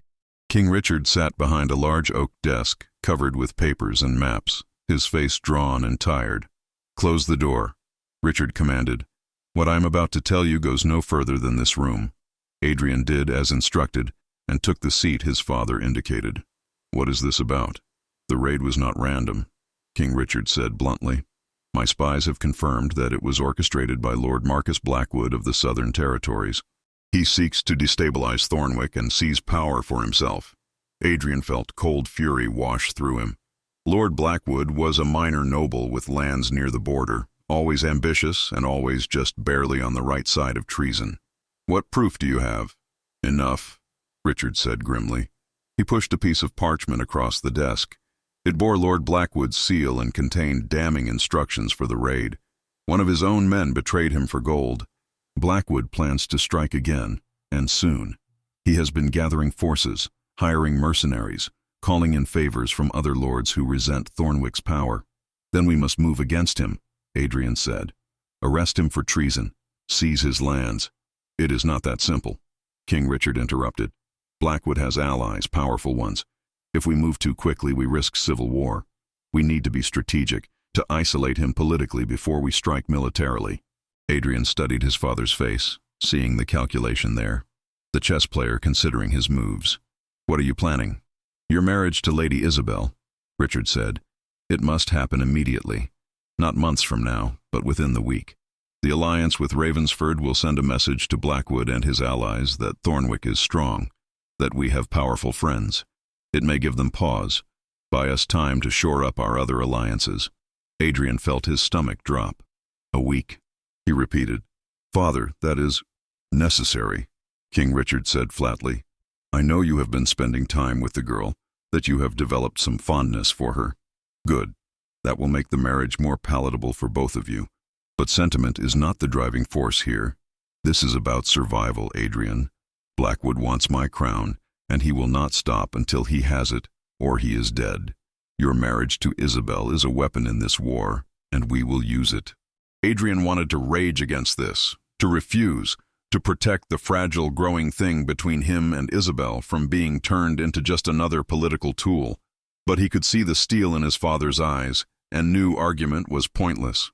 More than that, he understood the strategic necessity. If Blackwood was truly planning an uprising, they needed every advantage. "Does Duke Ravensford know?" he asked. "I will inform him tonight," Richard said. "He will agree. The alliance benefits him as much as it does us. The wedding will take place in 3 days' time. Make your peace with it, Adrian. This is happening." Adrian left his father's chambers feeling as if the ground had shifted beneath his feet. 3 days. He had 3 days before Isabel became his wife in truth, not just in promise. And instead of the dread he might have felt weeks ago, he found himself feeling something else entirely. A desperate need to talk to her, to explain, to make sure she understood that this rushed timeline was not his choice. He found her in the garden, sitting on a stone bench beneath a bare-branched tree. She wore a cloak of dark blue wool against the evening chill, and she was staring up at the first stars appearing in the darkening sky. She looked beautiful and sad, and Adrian felt his heart clench at the sight of her. "Isabel," he said softly, not wanting to startle her. She turned and her face lit up when she saw him. That smile he had come to treasure. But then she must have seen something in his expression because her smile faded into concern. "What is wrong?" she asked, rising from the bench. Adrian crossed to her and took both her hands in his. "I have just come from speaking with my father," he said. "Isabel, the wedding, it has been moved up. We are to be married in 3 days." He saw shock flash across her face, then confusion. 3 days? She repeated. "But why? What has happened?" Adrian told her everything, about Lord Blackwood, about the planned uprising, about his father's strategy to use their marriage as a political statement. He watched her face carefully as he spoke, trying to gauge her reaction, terrified that she would see this as proof that their growing feelings for each other meant nothing in the face of political necessity. When he finished, Isabel was quiet for a long moment. Then she said, "Your father is right. From a strategic standpoint, the timing makes sense. But it is not fair to you," Adrian said urgently. "We were supposed to have time to know each other better, time to build something real before the formality of marriage. Now that time is being stolen from us." Isabel reached up and touched his face, her hand gentle against his cheek. "Adrian," she said softly, "do you think 3 days or 3 months would change how I feel? I know my own heart. Time will not make me more or less certain." "And how do you feel?" Adrian asked, hardly daring to hope. Isabel smiled, and it was like the sun breaking through storm clouds. "I feel that I want to marry you," she said simply. "Not because my father commands it or because politics demand it, but because in the short time I have known you, you have become someone I cannot imagine my life without. You are brave and strong, but also vulnerable and kind when you allow yourself to be. You see me as a person, not a pawn. And She hesitated, then continued with quiet conviction. "I am falling in love with you, Adrian Thornwick." Adrian felt something break open inside his chest, some final barrier crumbling to dust. He pulled her into his arms and kissed her, pouring into that kiss all the emotions he had kept locked away for so long, longing and hope and the terrifying, exhilarating realization that he loved her too. Isabel kissed him back with equal fervor, her arms wrapping around his neck, and for a perfect moment, nothing else existed but the two of them, and the feelings flowing between them. When they finally broke apart, both breathing hard, Adrian rested his forehead against hers. "I love you," he said, the words feeling both strange and perfectly right. "I did not think I was capable of it, but you proved me wrong. You taught me that protecting my heart was not strength but cowardice. And I am done being a coward." The 3 days before the wedding passed in a whirlwind of activity. The castle was transformed, servants rushing to prepare for a ceremony that under normal circumstances would have taken months to organize. Banners were hung, the great hall was decorated with evergreen boughs and winter flowers, and the kitchens worked day and night, preparing the feast that would follow the ceremony. Messengers were sent to every corner of the kingdom, summoning lords and ladies to witness the union of Prince Adrian and Lady Isabel. Despite the chaos surrounding them, Adrian and Isabel found stolen moments together. They walked in the gardens in the early mornings before the castle fully awoke, their breath misting in the cold air as they talked about everything and nothing. They sat together during meals, their hands occasionally brushing beneath the table in gestures of affection they could not yet display openly. Each touch, each shared glance, felt precious now that they had acknowledged their feelings for each other. On the evening before the wedding, as tradition dictated, they were required to spend the night apart. Adrian found himself restless, unable to settle, his mind racing with thoughts of the ceremony to come and what it would mean. He stood at his window looking out over the darkened castle grounds when there was a knock at his door. "Enter," he called, expecting Thomas or perhaps his father with some last-minute instruction. Instead, Princess Catherine swept into the room, her face glowing with happiness. She wore a dressing gown of pale pink silk, and her dark hair hung loose around her shoulders. "I had to see you," she said, crossing the room to embrace her brother. "Before tomorrow changes everything." Adrian returned her embrace, holding his sister close. "Nothing important will change," he assured her. "I will still be your brother." Catherine pulled back and looked up at him with eyes that were suspiciously bright. "But you will be a husband too," she said. "And I am so happy for you, Adrian. I have watched you these past weeks with Lady Isabel, watched the ice around your heart finally begin to melt. You smile now, did you know that? Real smiles, not the cold mask you used to wear." "She changed me," Adrian admitted. "Or perhaps she simply showed me that it was safe to be myself. I am not certain which." "Does it matter?" Catherine asked, settling into one of the chairs by the fire and gesturing for Adrian to join her. "The result is the same. You are happy, or at least, you are allowing yourself the possibility of happiness. That is all I ever wanted for you." Adrian sat across from his sister, studying her face. At 17, Catherine was on the cusp of womanhood, beautiful and intelligent and far wiser than her years. "And what of you?" he asked gently. "Father will be arranging a marriage for you soon as well. Are you prepared for that?" Catherine's smile dimmed slightly. I think about it sometimes, she admitted. I wonder if I will be as fortunate as you, if I will find someone who sees past the title to the person beneath, or if I will end up like Mother, married to someone who values my bloodline more than my heart. I will not let that happen, Adrian said fiercely. When the time comes, I will ensure that any man who seeks your hand understands that you are not merely a political tool. You deserve love, Catherine. Real love, not the pale imitation of it that our parents had. Thank you, Catherine said softly. Then, with a mischievous glint in her eye, she added, though I notice you said, when the time comes, not if. You sound very much like a future king, brother, confident and commanding. Adrian felt a chill run through him at her words. Father is still very much alive and ruling, he said carefully. I hope it will be many years before I must take his place. Of course, Catherine agreed. But someday you will be king, and Isabel will be queen. Have you thought about what kind of rulers you will be? What kind of kingdom you will build together? Adrian had thought about it, late at night when sleep eluded him. He thought about the burned village, about the casual cruelty of men like Lord Blackwood, who saw common people as nothing more than pawns in their games of power. He thought about the kind of king his father was, strategic, calculating, effective, but cold, and he wondered if he could be different, if he could rule with both strength and compassion. I would want to be the kind of king who protects the weak, Adrian said slowly, who remembers that behind every political decision are real people with real lives. I would want to be strong, yes, but not cruel, decisive, but not heartless. He looked at his sister. Does that sound naive? No, Catherine said gently. It sounds exactly like the man you are becoming. And I think Isabel will help you achieve that vision. She has a kind heart and a clear mind. Together, you will be formidable. They talked for another hour, about childhood memories and hopes for the future, about the wedding tomorrow and the changes it would bring. When Catherine finally rose to leave, she kissed her brother's cheek. I am proud of you, she whispered. Mother would be proud too. You have her kindness, beneath all that armor you wore for so long. Never lose that. After Catherine left, Adrian tried once more to sleep, but found it impossible. His mind kept drifting to Isabel, wondering if she was awake too, if she was as nervous and excited and terrified as he was. Finally, unable to bear the waiting any longer, he rose and dressed in simple clothes. Moving quietly through the darkened corridors, he made his way to the garden where he had first told Isabel he loved her.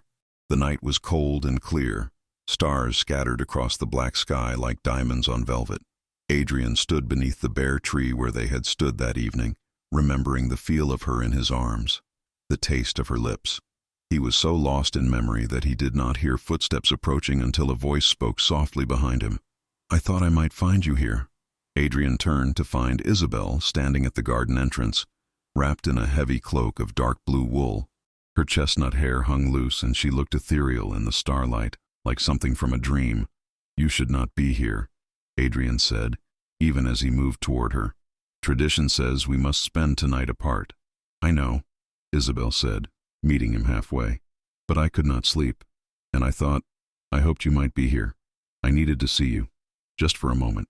Adrian pulled her into his arms, holding her close against the cold. I am glad you came, he admitted.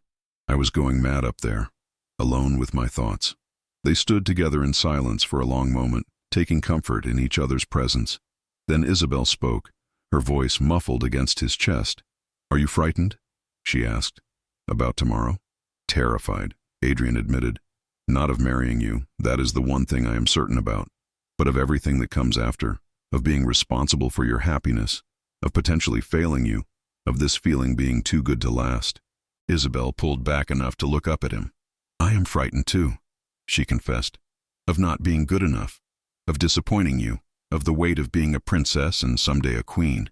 But then I remember that I do not have to face any of it alone. We have each other, Adrian. Whatever comes, we face it together. Adrian cupped her face in his hands, his thumbs brushing across her cheekbones. Together, he echoed. Then he kissed her, soft and sweet, a promise sealed in the starlight. When they finally drew apart, he said, I should let you go. You need rest for tomorrow. So do you, Isabel pointed out, but neither of them moved. They simply stood there, holding each other, reluctant to let go of this perfect moment. Finally, Isabel stepped back. "Until tomorrow," she said softly. "Until tomorrow," Adrian replied. He watched her disappear back into the castle, then stood alone in the garden for a few more minutes, his heart full of emotions he had never expected to feel. The morning of the wedding dawned bright and cold. Adrian woke early, roused by his servants who came to help him prepare for the ceremony. He bathed in hot water scented with herbs, then submitted to being dressed in the finest clothes he had ever worn. The tunic was of deep blue velvet so dark it was almost black, embroidered with silver thread in intricate patterns that caught the light. Over this went a surcoat of white silk, and over that a cloak of ermine fur fastened with a clasp of gold shaped like the Thornwick wolf. Around his waist went a belt of tooled leather studded with sapphires, from which hung his ceremonial sword in its jeweled scabbard. Sir Thomas arrived to help with the final preparations, his own clothes nearly as fine as Adrian's. "You look every inch the prince," Thomas said with a grin. "Lady Isabel will be speechless." "I doubt that," Adrian said, but he felt a nervous flutter in his stomach.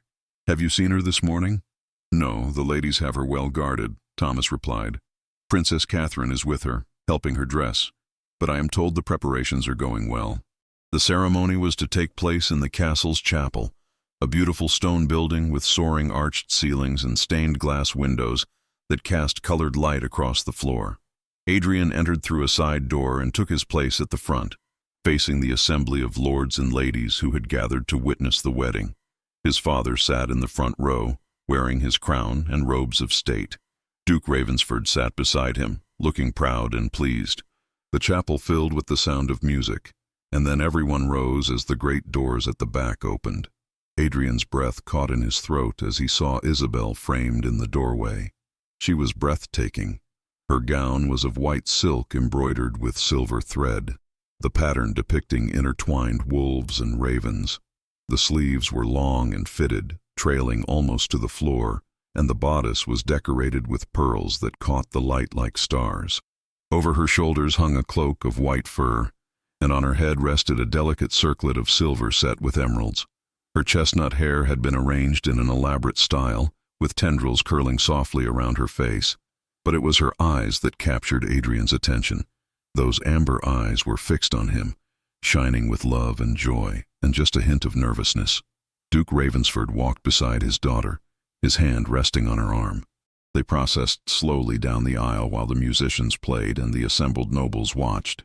Adrian could not take his eyes off Isabel, and she seemed equally transfixed by him. When they finally reached the front of the chapel, Duke Ravensford placed Isabel's hand in Adrian's, and the warmth of her touch steadied him. The priest began the ceremony, his voice resonant in the vast space. Adrian barely heard the words, too focused on Isabel's face.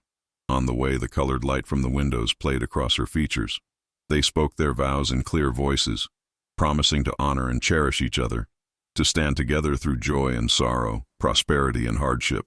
When the time came to exchange rings, Adrian slipped a band of gold set with sapphires onto Isabel's finger, and she placed a matching ring on his. The cool metal felt strange at first, a physical symbol of the vows they had just spoken, but also a reminder that he was no longer alone. "By the power vested in me," the priest intoned, "I pronounce you husband and wife. What God has joined together, let no man put asunder." Adrian drew Isabel into his arms and kissed her, feeling the chapel erupt in cheers and applause around them. But for that moment, there was only the two of them, sealing their union with a kiss that held all the love and hope and promise they had found in each other. The feast that followed the ceremony was magnificent. The great hall had been transformed into something magical, with candles burning everywhere and musicians playing in the gallery. Long tables groaned under the weight of roasted meats, fresh bread, exotic fruits, and delicacies from across the kingdom. Wine flowed freely, and the assembled lords and ladies ate and drank and celebrated. Adrian and Isabel sat at the high table, side by side, their hands clasped together beneath the table. They accepted congratulations from a seemingly endless stream of nobles, smiled for toasts in their honor, and fulfilled all the social obligations required of them. But through it all, Adrian found himself stealing glances at his wife. His wife, he could barely believe it, and catching her doing the same to him.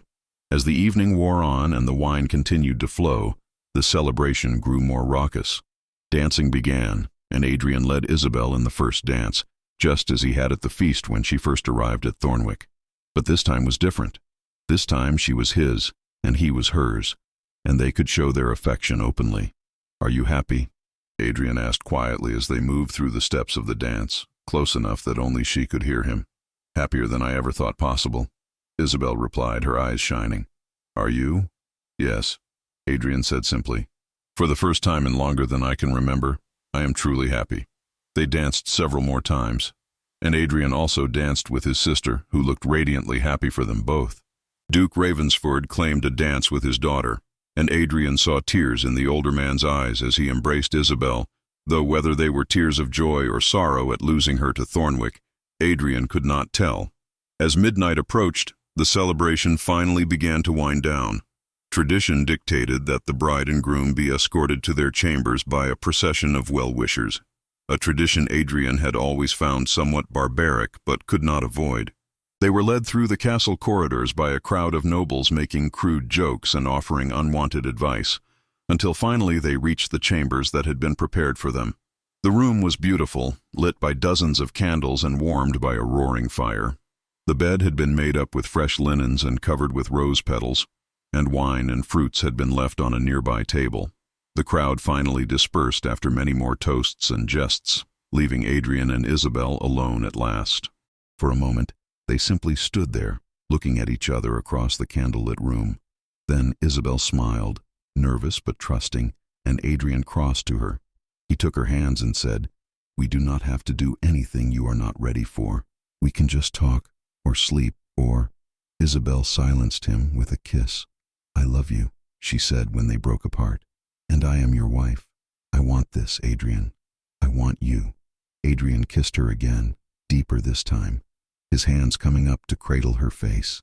He felt her arms wrap around his neck, felt her body press against his, and all his careful control began to slip away. They moved together toward the bed, shedding layers of elaborate clothing as they went, each piece that fell away revealing more of themselves to each other, not just physically, but emotionally as well. When they finally came together, it was with tenderness and passion in equal measure. Adrian worshipped Isabel with his hands and lips, memorizing every curve and hollow of her body, learning what made her gasp and sigh. She was equally bold, her touches hesitant at first, but growing more confident as she learned what pleased him. They moved together in the ancient dance of lovers, two people who had found in each other something neither had expected to find: a partner, a confidant, a love that went beyond duty or arrangement. Afterward, they lay tangled together in the firelight, Isabel's head resting on Adrian's chest as he ran his fingers through her hair. "I never thought I could feel this way," Adrian said quietly. "I spent so long protecting myself, building walls, refusing to let anyone in. And then you came along and demolished every defense I had." Isabel propped herself up on one elbow to look down at him, her amber eyes soft with love. "I am glad I did," she said. "Those walls were not protecting you, Adrian. They were imprisoning you. Now you are free." Adrian pulled her down for another kiss, gentle and lingering. "We are free," he corrected. Together. The first weeks of Adrian and Isabel's marriage passed in a haze of happiness that neither had anticipated.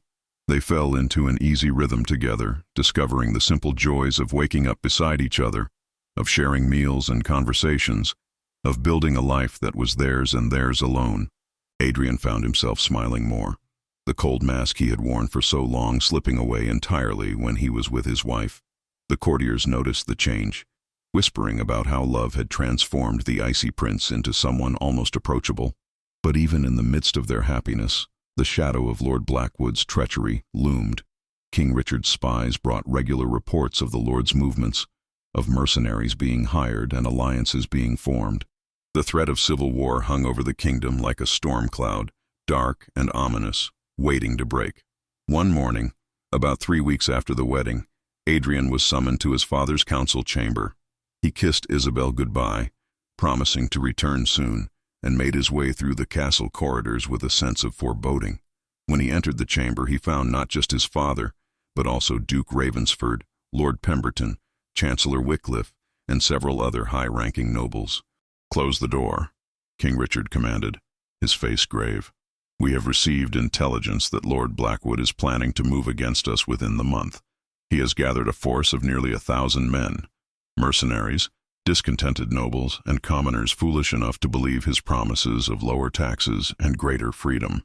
Adrian took his seat at the table, his warrior's mind immediately analyzing the situation.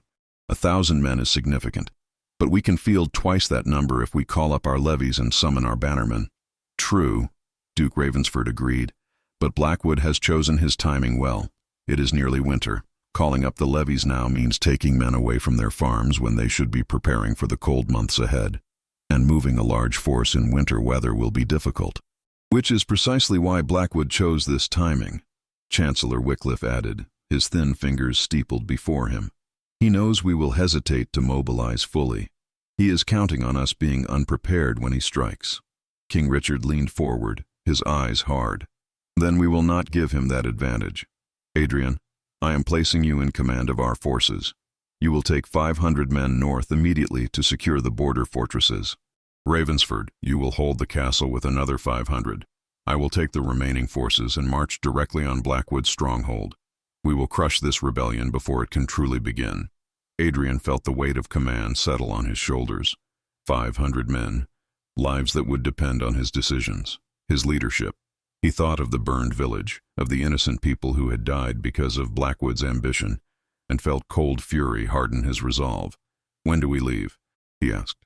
At first light tomorrow, King Richard replied. Gather your best knights and prepare for a winter campaign. This will not be easy, but it is necessary. Blackwood must be stopped, and stopped decisively. If we show any weakness, other ambitious lords may think to follow his example. The meeting continued for several more hours as they discussed strategy, supply lines, and contingency plans.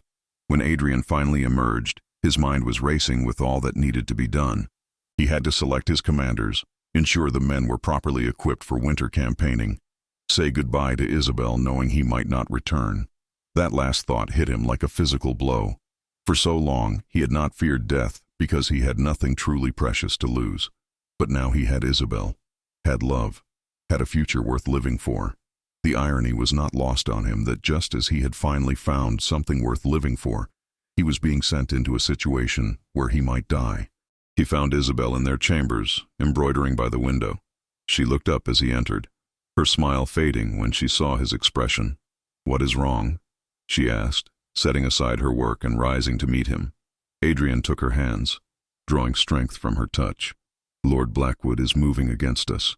My father is sending me north with 500 men to secure the border fortresses. I leave at dawn tomorrow." He saw fear flash across Isabel's face, quickly controlled but not quite hidden. "How long will you be gone?" she asked, her voice steady despite the tremor he could see in her hands. "I do not know," Adrian admitted. "Weeks, certainly. Possibly months, depending on how events unfold."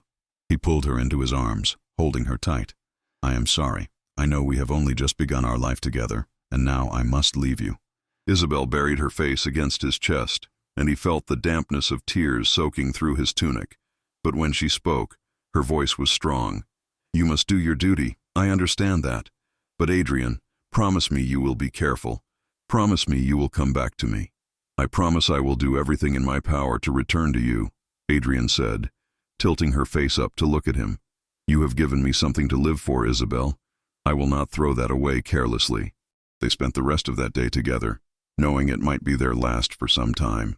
They walked in the gardens despite the cold, they shared a quiet meal, and they made love with a desperate intensity born of impending separation. Adrian memorized every detail of his wife, the way she laughed, the softness of her skin, the sound of her voice saying his name. He needed these memories to sustain him through whatever lay ahead.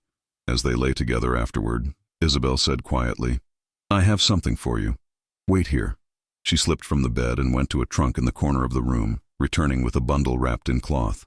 "I made this for you," she said, unwrapping it to reveal a scarf of deep blue wool, embroidered along the edges with silver wolves and ravens intertwined, "to keep you warm, and to remind you that you are not alone, even when we are apart." Adrian took the scarf, running his fingers over the careful stitches. "It is beautiful," he said, his voice rough with emotion. "I will wear it always."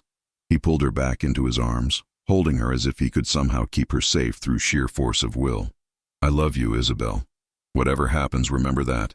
You are the best thing that has ever happened to me." "I love you too," Isabel whispered. "Come back to me, Adrian. Please come back to me." Dawn came too quickly. Adrian rose in the gray pre-dawn light and dressed in his armor, the familiar weight of mail and plate somehow comforting.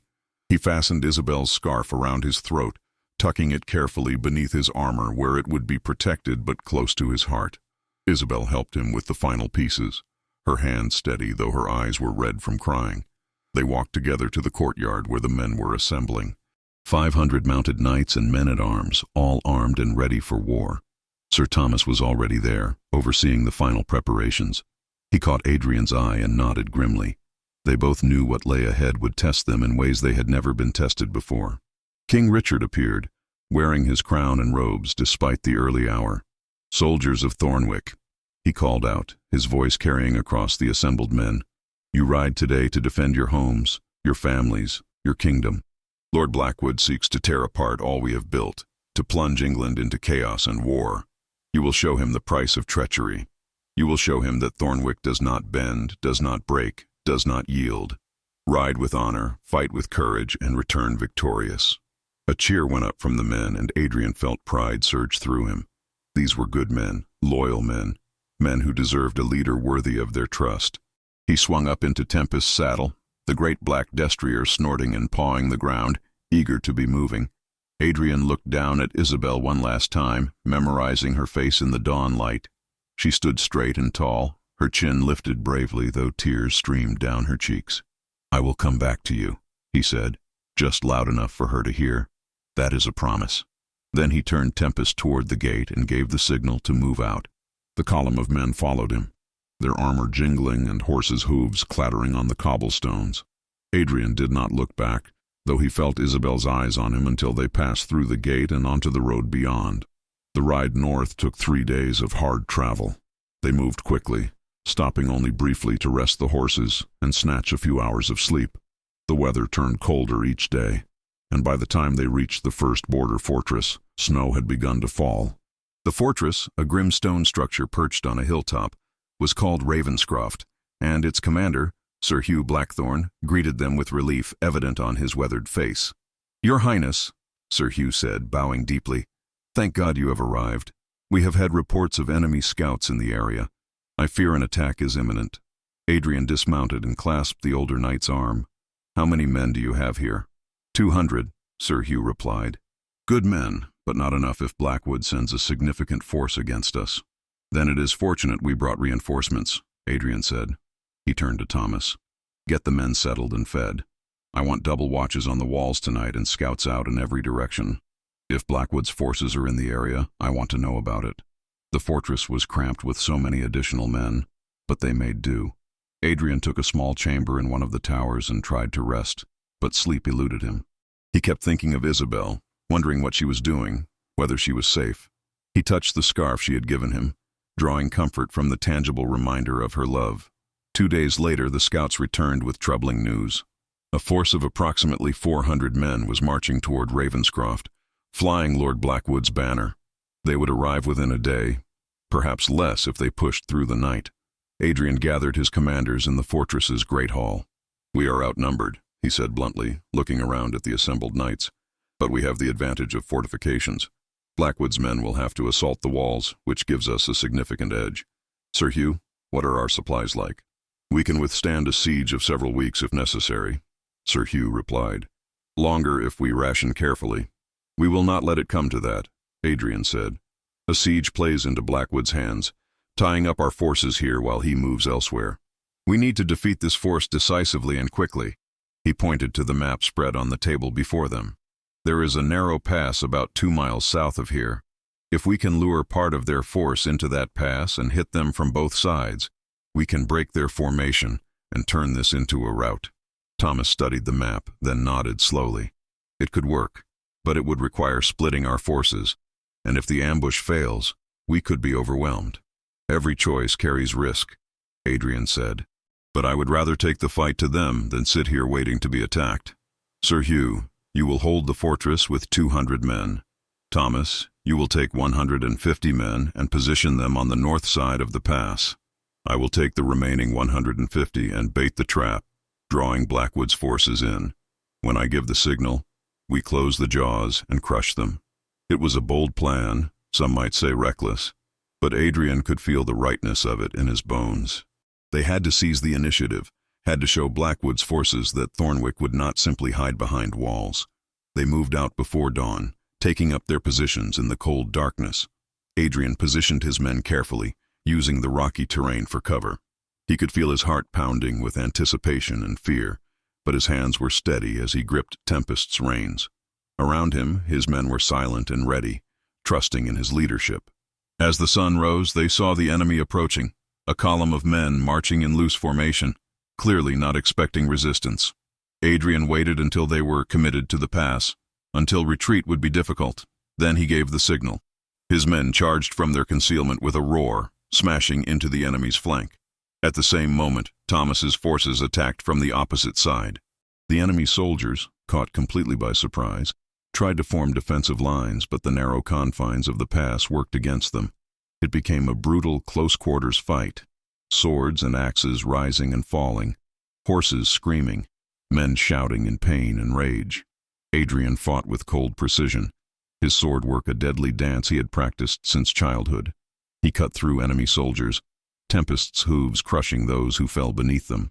Around him, his knights fought with equal ferocity, the weeks of tension and anticipation channeled into violent action. The battle lasted less than an hour, but it felt like an eternity. When it was finally over, enemy bodies littered the pass and the survivors had thrown down their weapons in surrender. Adrian's forces had taken casualties as well, 15 men dead, another 20 wounded, but they had won a decisive victory.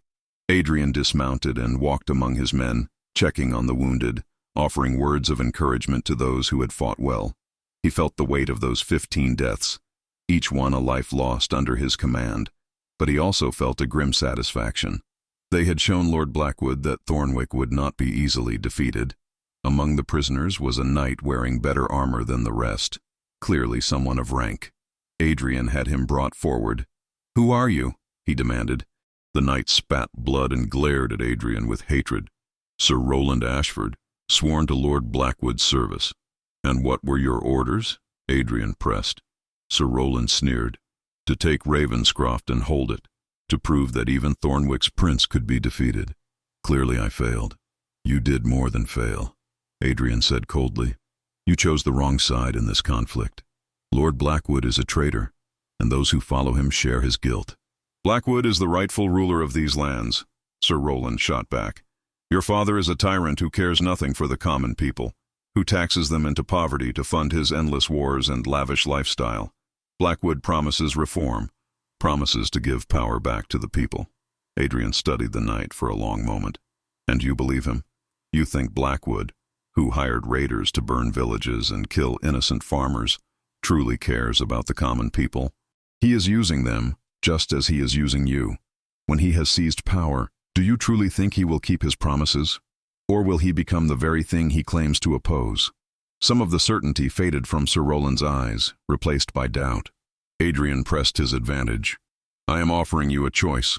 Renounce Blackwood, swear fealty to Thornwick, and you will be pardoned. Continue in your treachery, and you will be executed as a traitor. Choose wisely." Sir Roland was silent for a long moment, clearly struggling with himself. Finally he knelt in the muddy ground. "I renounce Lord Blackwood and swear fealty to King Richard Thornwick and his heirs," he said, his voice heavy with defeat. Adrian nodded and gestured for the guards to release him. "See that he and any others who wish to renounce Blackwood are given food and shelter. Those who refuse, place them in chains. They will be tried for treason when this is over." Over the next few weeks, Adrian led his forces in a series of engagements against Blackwood's army. Each battle was hard-fought and bloody, but each time, Thornwick emerged victorious. Adrian proved himself a skilled commander, brave in battle but also strategic, knowing when to press an advantage and when to withdraw. His men came to trust him, to follow him not just out of duty, but out of genuine respect and loyalty. News arrived that King Richard had laid siege to Lord Blackwood's stronghold and was slowly starving the traitor into submission. The rebellion was collapsing, Blackwood's allies deserting him as they realized the cause was lost. But Adrian took no joy in the victories. Each battle meant more deaths, more broken bodies, more grieving families. The cost of putting down Blackwood's rebellion was paid in blood and suffering. Throughout it all, Adrian thought of Isabel constantly. He reread her letters until the parchment was worn thin, treasuring every word. She wrote of life at the castle, of managing the household in his absence, of her fears for his safety and her pride in his accomplishments. He wrote back whenever he could, trying to reassure her while being honest about the dangers he faced. Winter deepened as the campaign against Lord Blackwood dragged on. Snow fell heavily in the northern territories, making movement difficult and supply lines treacherous. Adrian's men endured bitter cold, short rations, and the constant threat of ambush. But they persevered, driven by loyalty to their prince and the knowledge that they were fighting to protect their homes and families. It was on a gray morning in late December, nearly 2 months after Adrian had left Thornwick Castle, that a messenger arrived at Ravenscroft bearing news that changed everything. Adrian was in the fortress's command room, reviewing maps with Thomas and Sir Hugh, when the messenger was brought before him. The man was exhausted, his clothes travel-stained and his face drawn with fatigue. "Your Highness," the messenger gasped, bowing deeply. "I bring urgent news from King Richard. Lord Blackwood's stronghold has fallen. The traitor himself was captured 3 days ago and has been executed for his crimes. The rebellion is over." Adrian felt a wave of relief wash through him so intense it was almost painful. "The rebellion is truly crushed?" he asked, needing to hear it confirmed. "Yes, Your Highness," the messenger replied. "Lord Blackwood's remaining forces surrendered when they learned of his death. The king has pardoned those who renounce their allegiance to the traitor and swear fealty to the crown. Order is being restored throughout the kingdom." Thomas let out a whoop of joy and clapped Adrian on the shoulder. "It is over. We can go home." Adrian allowed himself a small smile, the first genuine one in weeks. Home. Back to Isabel. Back to the life they had barely begun before he was called away to war. "When does my father expect us to return?" he asked the messenger. "As soon as possible, Your Highness. The king wishes to hold a celebration of the victory, and he wants his son by his side when he addresses the kingdom." Adrian turned to his commanders. "Pass the word. We break camp tomorrow at first light. We are going home." The men received the news with jubilation. That night, despite their meager supplies, they held a modest celebration in the fortress, sharing stories of the battles they had fought and the friends they had lost. Adrian participated, raising his cup to toast the fallen and the living alike, but his mind was already racing ahead to Thornwick, to Isabel. The journey south took 4 days, slowed by winter weather and the need to maintain formation. But finally, on a cold afternoon when the sun was already sinking toward the horizon, they crested a hill and saw Thornwick Castle in the distance. Adrian's heart leaped at the sight of the familiar gray walls and towers. He urged Tempest to a faster pace, and the great destrier responded eagerly, sensing his master's excitement. As they approached the castle gates, Adrian saw that a crowd had gathered to greet them. Banners flew from the walls, and he could hear cheering even before they reached the gates. The portcullis was raised, and they rode through into the courtyard where it seemed the entire castle had turned out to welcome them home. Adrian scanned the crowd desperately, searching for one particular face. And then he saw her, Isabel, standing on the steps of the keep, wrapped in a cloak of deep blue wool. Even from this distance, he could see tears streaming down her face. He dismounted before Tempest had fully stopped and ran to her, propriety and protocol forgotten in his need to hold his wife again. Isabel met him halfway, and they collided in an embrace so tight it hurt. Adrian buried his face in her hair, breathing in the familiar scent of lavender, feeling the solid reality of her in his arms after months of only having memories and letters. "You came back?" Isabel sobbed against his chest. "You came back to me." "I promised I would," Adrian said, his own voice rough with emotion. He pulled back just enough to cup her face in his hands, wiping away her tears with his thumbs. "I promised, and I will always keep my promises to you." Then he kissed her, there in the courtyard in front of everyone. A kiss that held all the longing and fear and relief of their separation. The crowd cheered, but Adrian barely heard them. There was only Isabel, only the feeling of her lips on his, only the knowledge that he was finally, blessedly home. When they finally broke apart, Adrian became aware of his father approaching. King Richard looked older than when Adrian had left, the strain of the campaign evident in new lines on his face. But there was satisfaction in his eyes as well, the look of a man who had faced a serious threat to his rule and emerged victorious. "Welcome home, my son," King Richard said formally. "You have served the crown well. Your victories in the north were instrumental in crushing Blackwood's rebellion." "I merely did my duty, Your Majesty," Adrian replied, equally formal despite still having his arm around Isabel. "As did all the brave men who fought beside me." "Indeed," the king agreed. "We will hold a feast tonight to celebrate our victory and honor those who fell defending the kingdom. But first, you should rest and refresh yourself. You have earned it." Adrian bowed, then turned back to Isabel. "Will you walk with me?" he asked quietly. I just need to be with you for a while." "Of course," Isabel said, taking his hand. They made their way through the castle corridors, neither speaking, simply taking comfort in each other's presence. When they reached their chambers, Adrian closed the door and leaned against it, suddenly overcome with exhaustion. The adrenaline that had sustained him through months of campaigning was draining away, leaving him hollow and shaking. Isabel guided him to a chair by the fire and began helping him remove his armor, her hands gentle and sure. "You are hurt," she said, noticing the blood-stained bandage on his left arm. "It is nothing," Adrian said. "Just a scratch from our last engagement. The physician stitched it up. It will heal." But Isabel insisted on unwrapping the bandage and examining the wound herself. It was indeed healing well, though it would leave a scar. She cleaned it with water and vinegar, then applied a salve and rewrapped it with fresh bandages. Her touch was tender, careful not to cause him pain, and Adrian found himself relaxing under her ministrations. When she finished, she knelt before him and took his hands in hers. "I was so frightened," she confessed. "Every day you were gone, I feared that I would receive news that you had been killed. I tried to be strong, to manage the household and support your father's efforts, but at night I would lie awake imagining all the terrible things that could happen to you." Adrian pulled her up into his lap, holding her close. "I was frightened too," he admitted. "Not of dying. I have faced death before in battle, but of dying without seeing you again, without being able to tell you how much you mean to me, how much you changed my life. You gave me something to live for, Isabel. That made all the difference." They sat together by the fire as the winter afternoon faded into evening, talking about everything that had happened during their separation. Isabel told him about managing the castle, about the anxious days waiting for news from the front, about the support she had received from Princess Catherine. Adrian told her about the battles, about the men who had fought and died under his command, about the weight of responsibility and the satisfaction of knowing they had protected innocent people from Blackwood's tyranny. "I am different now," Adrian said quietly. The man who left here 2 months ago was still learning to open his heart, still uncertain about what love meant.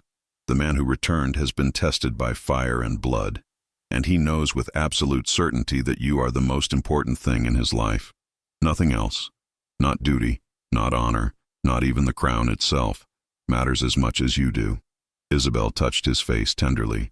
"You are not so different," she said. "You are simply more fully yourself. The walls have come down completely, and I can see all of you now. The warrior, the leader, the man who loves fiercely and protects those he cares for. I am proud of you, Adrian, proud to be your wife." The feast that night was a grand affair, celebrating not just the victory over Lord Blackwood, but also the return of Prince Adrian and his forces.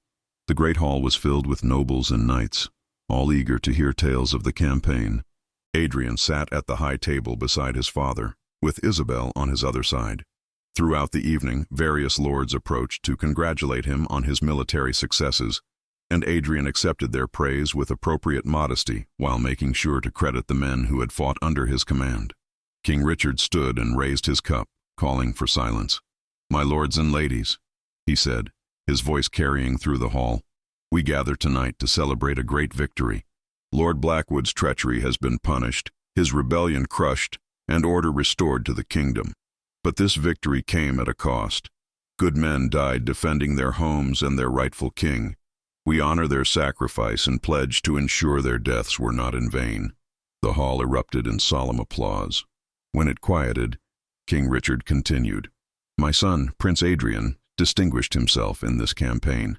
He led his men with courage and wisdom, winning every engagement and proving himself worthy of the trust I placed in him. When I am gone and he takes the throne, I have no doubt he will be a great king. Adrian felt the weight of those words, the implicit acknowledgement from his father that their relationship had shifted. He was no longer just the disappointing son who refused his betrothals and challenged authority.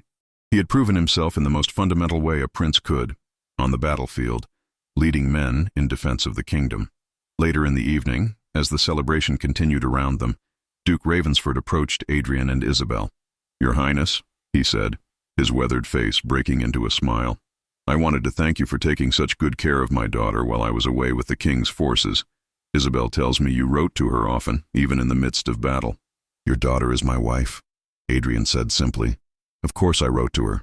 She was never far from my thoughts. Duke Ravensford clasped Adrian's shoulder. You have made her happy, he said quietly. Happier than I ever saw her at Ravensford. When this marriage was first arranged, I worried she would end up like her mother, trapped in a loveless union.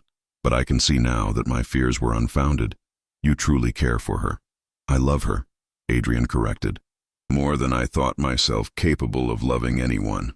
The Duke's eyes grew misty. That is all a father can hope for his child, he said. Thank you, Your Highness. You have given me peace of mind. As the feast finally wound down and guests began retiring to their chambers, Adrian and Isabel slipped away to their own rooms. The castle was settling into its nighttime rhythms, fires banked and corridors growing quiet. In the privacy of their chambers, they came together with the desperate passion of two people who had been too long apart. Afterward, as they lay tangled together in the firelight, Isabel said softly, I have something to tell you. Something I have been waiting to tell you in person rather than in a letter. Adrian propped himself up on one elbow to look down at her, noting the nervous excitement in her expression. What is it? He asked. Isabel took his hand and placed it on her stomach. I am with child, she said, her voice trembling with joy and apprehension. The physician confirmed it a month ago. You are going to be a father, Adrian.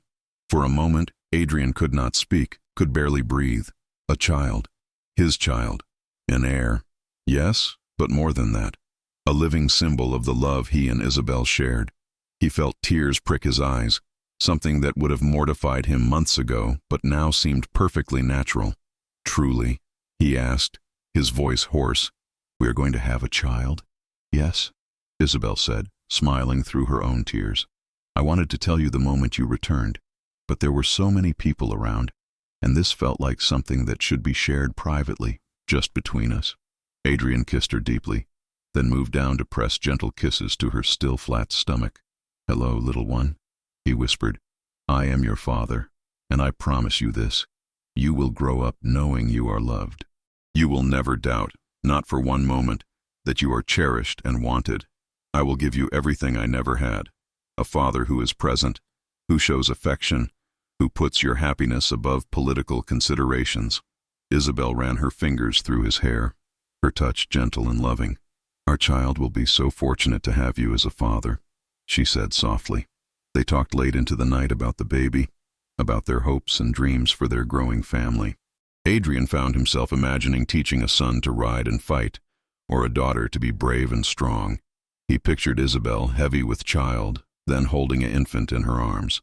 The images filled him with a fierce protectiveness and joy he had never experienced before.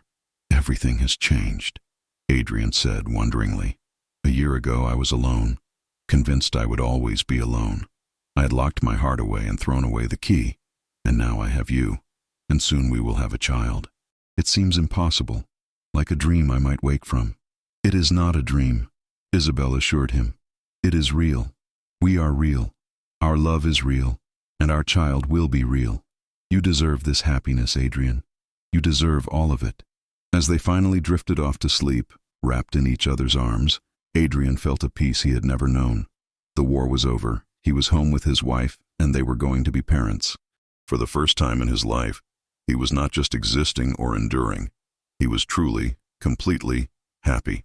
The next morning, Adrian woke to find pale winter sunlight streaming through the windows and Isabel still asleep beside him, one hand resting protectively over her stomach. He watched her sleep for a while, marveling at how much his life had changed since she had walked into Thornwick's great hall months ago. She had taken the cold, closed-off prince he had been and transformed him into someone capable of love, of joy, of hope. There was a soft knock at the door, and Adrian rose carefully so as not to wake Isabel. He pulled on a robe and opened the door to find a servant with a message. "Your Highness," the young man said quietly, "the king requests your presence in his private chambers at your earliest convenience." "Tell him I will attend him shortly," Adrian replied. He dressed quickly in simple clothes, then pressed a gentle kiss to Isabel's forehead before leaving their chambers. King Richard's private rooms were in the oldest part of the castle, a suite that had been used by Thornwick's rulers for generations. Adrian was admitted by the guards and found his father standing at the window, looking out over the castle grounds. The morning light was not kind to him. Adrian could see how the war had aged his father, adding years in mere months. "You wanted to see me, father?" Adrian asked. Richard turned from the window. "Sit," he commanded, gesturing to a chair. When Adrian complied, the king settled into his own chair with a sigh that spoke of deep weariness. "I am getting old," he said bluntly. "This rebellion reminded me of my own mortality. I am 52 years old, Adrian. My father died at 55. I may have years yet ahead of me, or I may have only months. One never knows." Adrian felt a chill run through him. Despite their difficult relationship, he was not ready to lose his father. "You are strong," he said. "You have many years left." "Perhaps," Richard said. "But whether I do or not, it is time we spoke plainly about the future. You proved yourself in this campaign, Adrian. You showed the qualities needed in a king: courage, strategic thinking, the ability to inspire loyalty in your men. You also showed compassion, pardoning those of Blackwood's followers who renounced their treachery.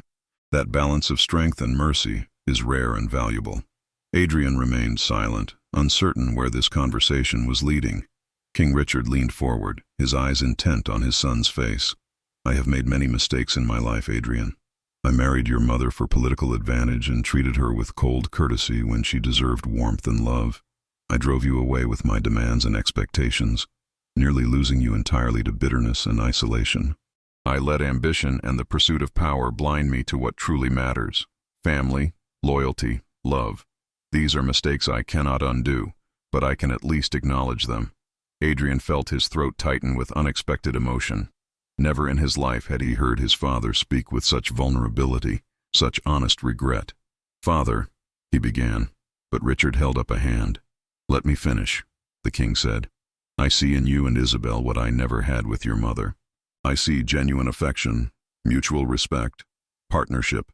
When I watch you together, I am reminded of what I threw away in my youth, what I sacrificed on the altar of political ambition. Do not make my mistakes, Adrian. You have found something precious. Guard it well." "I will," Adrian promised, his voice rough. "Isabel has taught me that love is not weakness, but strength. She has shown me that opening one's heart, while frightening, is the bravest thing a person can do." King Richard smiled, a real smile that softened the harsh lines of his face. "She is good for you, good for the kingdom too, I think. When you become king, and you will, whether in 5 years or 20, you will need someone like her beside you, someone who sees you as a man, not just a crown." There was a pause, and then Adrian said quietly, "Isabel is with child. You are going to be a grandfather." The king's face transformed with joy, looking younger than Adrian had seen him in years. "A grandchild," he breathed, "an heir for Thornwick's future." Then his expression grew more tender. "More than that, a chance for this family to break the cycle of cold duty and loveless marriages. Promise me, Adrian, that you will be the father to your child that I failed to be to you." "I promise," Adrian said, and he meant it with every fiber of his being.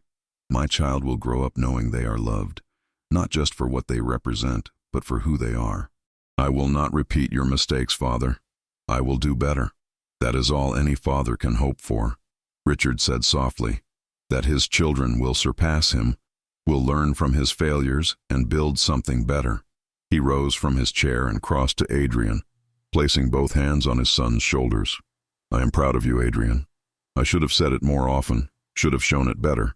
but I am proud of the man you have become despite my poor example." Adrian stood and embraced his father, something he had not done since he was a small child.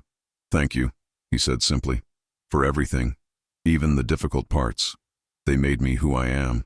When Adrian returned to his chambers, he found Isabel awake and dressed, sitting by the window with her embroidery. She looked up as he entered, a question in her amber eyes. "How is your father?" she asked. "Different," Adrian said, crossing to sit beside her. "He spoke of regrets and mistakes. He gave us his blessing, not just for the marriage, but for the kind of marriage we have built, and he was overjoyed about the baby." Isabel smiled. "I am glad. Family connections matter, Adrian. Our child should know both grandfathers, should have those relationships, even if they are complicated." "You are wise beyond your years," Adrian said, taking her hand and pressing a kiss to her palm. "How are you feeling? Is the morning sickness still troubling you?"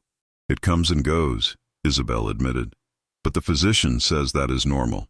He expects it will ease after the first few months." She placed her free hand over her stomach. "I cannot quite believe it yet, that there is a life growing inside me. Our child, Adrian, a perfect blend of both of us. I hope they have your compassion," Adrian said softly. "Your ability to see past walls and armor to the person beneath. Your courage to be vulnerable even when it is frightening." "And I hope they have your strength," Isabel replied. "Your sense of duty and honor, your skill as a warrior and leader, your capacity for deep, fierce love once you finally allow yourself to feel it." They sat together in comfortable silence for a while, both lost in thoughts of the future. Then Isabel said, "Catherine came to see me this morning. She is so excited about becoming an aunt. She has already started making plans for all the things she will teach our child." Adrian smiled, picturing his sister's enthusiasm. "She will be a wonderful aunt. Perhaps her involvement will distract our father from immediately arranging a marriage for her." "Actually," Isabel said carefully, "I wanted to speak with you about that. Catherine confided in me that there is a young lord she has feelings for, Lord James Fitzgerald. He is close to her age, kind and honorable, and from what I can tell he returns her affection. But she is terrified to speak to your father about it, fearing he will dismiss her feelings and arrange some other alliance." Adrian's protective instincts flared immediately. "I will speak to my father," he said firmly. "If Catherine has found someone she cares for, someone suitable, then her marriage should be to him. I will not let her be forced into the kind of cold arrangement I nearly accepted for myself." True to his word, Adrian sought out his father that very afternoon. He found King Richard in the council chamber, reviewing documents related to the restoration of order in Lord Blackwood's former territories. The king looked up as Adrian entered. "Father, I need to speak with you about Catherine," Adrian said without preamble. Richard set down the parchment he had been reading. "What about your sister?" "She has feelings for Lord James Fitzgerald," Adrian said, "and I believe he returns her affection. When you begin considering marriage arrangements for her, I would ask that you give serious consideration to a match with Lord Fitzgerald, rather than seeking some distant alliance that would take her far from home." The king was quiet for a long moment, studying his son's face. Then he said, "You have changed, Adrian. A year ago you would not have dared to approach me on Catherine's behalf. You would have been too angry, too resentful, too convinced that I would reject any request you made." "A year ago, I was a different person," Adrian acknowledged. "Isabel taught me that it is possible to be both strong and compassionate, to fight for what matters while still respecting the complexities of relationships. Catherine is my sister, and I love her. I want her to have the chance at happiness that I found with Isabel." King Richard nodded slowly. "Lord Fitzgerald is from a good family. His lands are productive, and an alliance with House Fitzgerald would strengthen our position in the Western Territories. More importantly, if Catherine cares for him and he for her, then a marriage between them would be built on a foundation of affection rather than mere politics." He smiled slightly. "You see, I am capable of learning from my mistakes. I will approach Duke Fitzgerald about a potential betrothal. If the negotiations go well, Catherine could be married by spring." "Thank you, Father," Adrian said, genuinely grateful. The weeks following Adrian's return passed in a blur of activity and happiness. The kingdom settled back into peacetime routines, the scars of Lord Blackwood's rebellion slowly healing. Adrian threw himself into his duties with renewed energy, working alongside his father to ensure that the transition back to peace was smooth and just.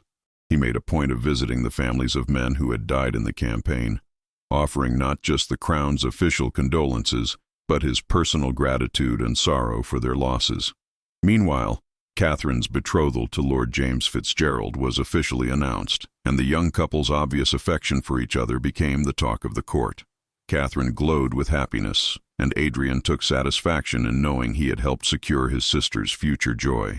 As winter gave way to early spring, Isabel's pregnancy became more visible. She bloomed with the changes in her body, her face taking on a radiant quality that made her even more beautiful. Adrian was endlessly fascinated by the transformation, frequently placing his hand on her growing belly to feel their child move. Each flutter, each kick, filled him with wonder and fierce protectiveness. One evening in late March, as they prepared for bed, Isabel suddenly gasped and grabbed Adrian's hand, placing it on her stomach. "Feel that?" she asked, her eyes wide with excitement. "That was a strong kick. I think our child is going to be a fighter." Adrian felt the movement beneath his palm, solid and real, and was overcome with emotion. "A fighter," he agreed softly, "like both their parents, strong and brave and capable of great love." "What do you hope for?" Isabel asked, settling back against the pillows. "A son or a daughter?" "I do not care," Adrian said honestly. "As long as the child is healthy and you come through the birth safely, I will be content. Though," he added with a smile, "I confess the idea of a daughter terrifies me slightly. I would not know the first thing about raising a girl." Isabel laughed. "You would learn, just as you learned how to open your heart. And besides, you have Catherine as an example of what a strong, intelligent woman can be. Our daughter, if we have one, would benefit greatly from her aunt's influence." The months passed swiftly. Catherine married Lord James Fitzgerald in a beautiful ceremony in early May, and the obvious happiness of the newlyweds served as a reminder of how much had changed in the Thornwick family in just over a year. King Richard, mellowed by age and his brush with rebellion, presided over the ceremony with genuine warmth, even shedding a few tears as he gave his daughter away. As summer approached, Isabel's time drew near. The castle's physicians prepared the birthing chamber, and midwives were brought in from across the kingdom to ensure that the princess would have the best possible care. Adrian found himself growing increasingly anxious as the due date approached, his warrior's courage failing him in the face of the dangers childbirth posed to the woman he loved. "Women have been giving birth since the dawn of time," Isabel reminded him gently when she caught him pacing their chambers for the third time in an hour. "I will be fine, Adrian. You must have faith. I nearly lost you once when I was too foolish to appreciate what I had," Adrian said, kneeling beside her chair and taking her hands. "I cannot bear the thought of losing you now, when I know exactly how precious you are." "You will not lose me," Isabel said firmly. "I am strong and I have the best care available. More than that, I have too much to live for. You, our child, the life we are building together. I am not going anywhere." The labor began on a warm June evening, just as the sun was setting. Adrian was with Isabel when her waters broke, and he immediately called for the midwives. The women descended on the birthing chamber with practiced efficiency, shooing Adrian out despite his protests. "This is women's work, Your Highness," the head midwife said firmly. "You may pace in the corridor like every other anxious father, but you cannot stay here." Adrian found himself banished to the hallway outside the birthing chamber, where he did indeed pace, his footsteps wearing a path in the stone floor. Thomas joined him, offering silent support, as did Duke Ravensford, who had come to Thornwick for the birth of his first grandchild. Even King Richard appeared, settling into a chair with apparent calm, though Adrian could see the tension in his father's posture. The hours stretched into an eternity. Adrian heard Isabel cry out in pain several times, and each cry felt like a knife to his heart. He wanted desperately to be with her, to hold her hand and offer what comfort he could, but the midwives were adamant that he remain outside. Finally, as dawn was breaking, filling the corridor with pale golden light, a baby's cry pierced the air. Adrian froze, his heart hammering in his chest. The crying continued, strong and healthy, and then the door to the birthing chamber opened and the head midwife emerged, her face wreathed in smiles. "Congratulations, Your Highness," she said. "You have a son, a strong, healthy boy with a fine set of lungs. and the princess came through the birth beautifully. She is tired but well. Adrian barely heard anything beyond the princess is well. Relief flooded through him so intensely that his knees nearly buckled. Thomas caught his arm, steadying him. "Go," his friend said with a grin. "Go meet your son." Adrian entered the birthing chamber to find Isabel propped up against pillows, looking exhausted but radiant. In her arms was a tiny bundle wrapped in soft white linen. She looked up as Adrian approached, and her smile was like the sun breaking through clouds. "Come meet your son," she said softly. Adrian crossed to the bed and looked down at the baby in Isabel's arms. His son. The child was small and red-faced, with a shock of dark hair and tiny fists that waved in the air as he cried. Adrian reached out with one finger to touch the baby's hand, and immediately those tiny fingers wrapped around his, gripping with surprising strength. "He is perfect," Adrian whispered, overwhelmed with emotions too powerful to name. "You are both perfect." "Would you like to hold him?" Isabel asked. With infinite care, Adrian took his son into his arms. The baby was so light, so fragile, yet so undeniably real. As Adrian cradled the child against his chest, the crying stopped, and the baby's eyes, a deep blue that might someday turn amber like his mother's, opened and seemed to focus on Adrian's face. "Hello, little one," Adrian said softly. "I am your father, and I promise you, you will grow up knowing you are loved. You will never doubt, not for one instant, that you are the most precious thing in the world to your mother and me." Isabel watched them with tears of happiness streaming down her face. "What should we name him?" she asked. Adrian had thought about this question for months. "William," he said, "after your mother's father, who by all accounts was a good and honorable man. And Richard, after my father, who despite his flaws taught me valuable lessons about duty and honor. William Richard Thornwick." "It is perfect," Isabel said. "Welcome to the world, William. You are so loved already." Over the next few weeks, Adrian discovered the joys and terrors of fatherhood. He insisted on being far more involved in his son's care than was typical for a prince, often shocking the nurses by taking William from them so he could hold the baby himself. He would sit for hours with his son cradled in his arms, talking to the infant about everything and nothing, making promises and sharing hopes. King Richard proved to be a doting grandfather, spending time each day visiting his grandson. Adrian watched with mixed emotions as his father cooed over baby William, seeing glimpses of the man his father might have been if pride and ambition had not hardened his heart so thoroughly. One afternoon, about a month after William's birth, Adrian stood at the window of the nursery, holding his sleeping son and looking out over the castle grounds. Isabel came to stand beside him, resting her head on his shoulder. "What are you thinking about?" she asked quietly. "About how much has changed," Adrian replied. "A year and a half ago I was alone, convinced that love was weakness and that I would spend my life locked behind walls of my own making. I had accepted that I would marry for duty and live a half-life, never truly connecting with anyone. And now look at me, a husband, a father, a man who has learned that love is not weakness, but the greatest strength of all." "You were never meant to be alone," Isabel said softly. "You were always capable of this love, this joy. You just needed someone to show you it was safe to feel it. You saved me," Adrian said, turning to look at her. "You took a cold, bitter prince and taught him how to be human again, how to love, how to hope, how to be vulnerable. Everything good in my life now, you, William, the relationship I am rebuilding with my father and sister, all of it stems from you having the courage to see past my armor to the man beneath." "We saved each other," Isabel corrected. "I was just as trapped as you were, just as afraid of ending up in a loveless marriage like my mother. We found each other at exactly the moment we both needed it most, and together we built something neither of us could have created alone." Adrian shifted William to one arm so he could pull Isabel close with the other.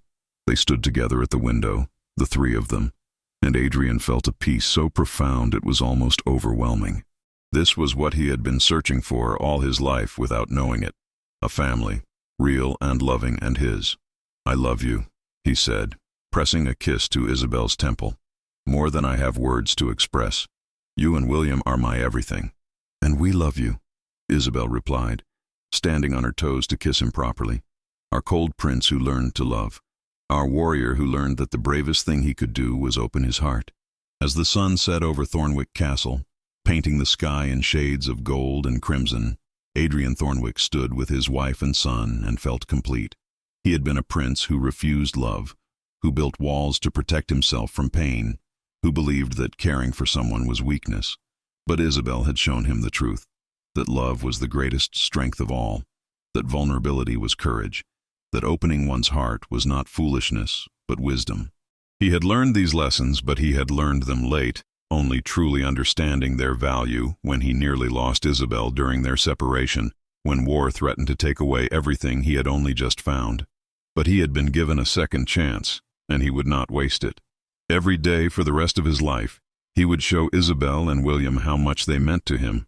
Every day he would be the husband and father they deserved. The prince who refused love had learned to accept it, and in doing so, had found everything he never knew he needed.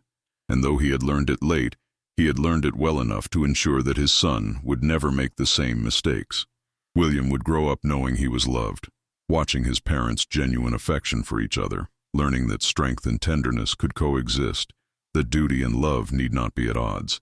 As darkness fell and stars began to appear in the sky, Adrian carried his sleeping son back to the cradle and tucked him in with infinite care. Then he took Isabel's hand and led her to their own chambers, grateful beyond measure for the life they had built together, for the love that had transformed him from a cold, isolated prince into a man who knew the true meaning of happiness. The future stretched before them, full of challenges and joys, responsibilities and rewards. But whatever came, they would face it together, Adrian and Isabel, bound by love, strengthened by partnership, blessed with family.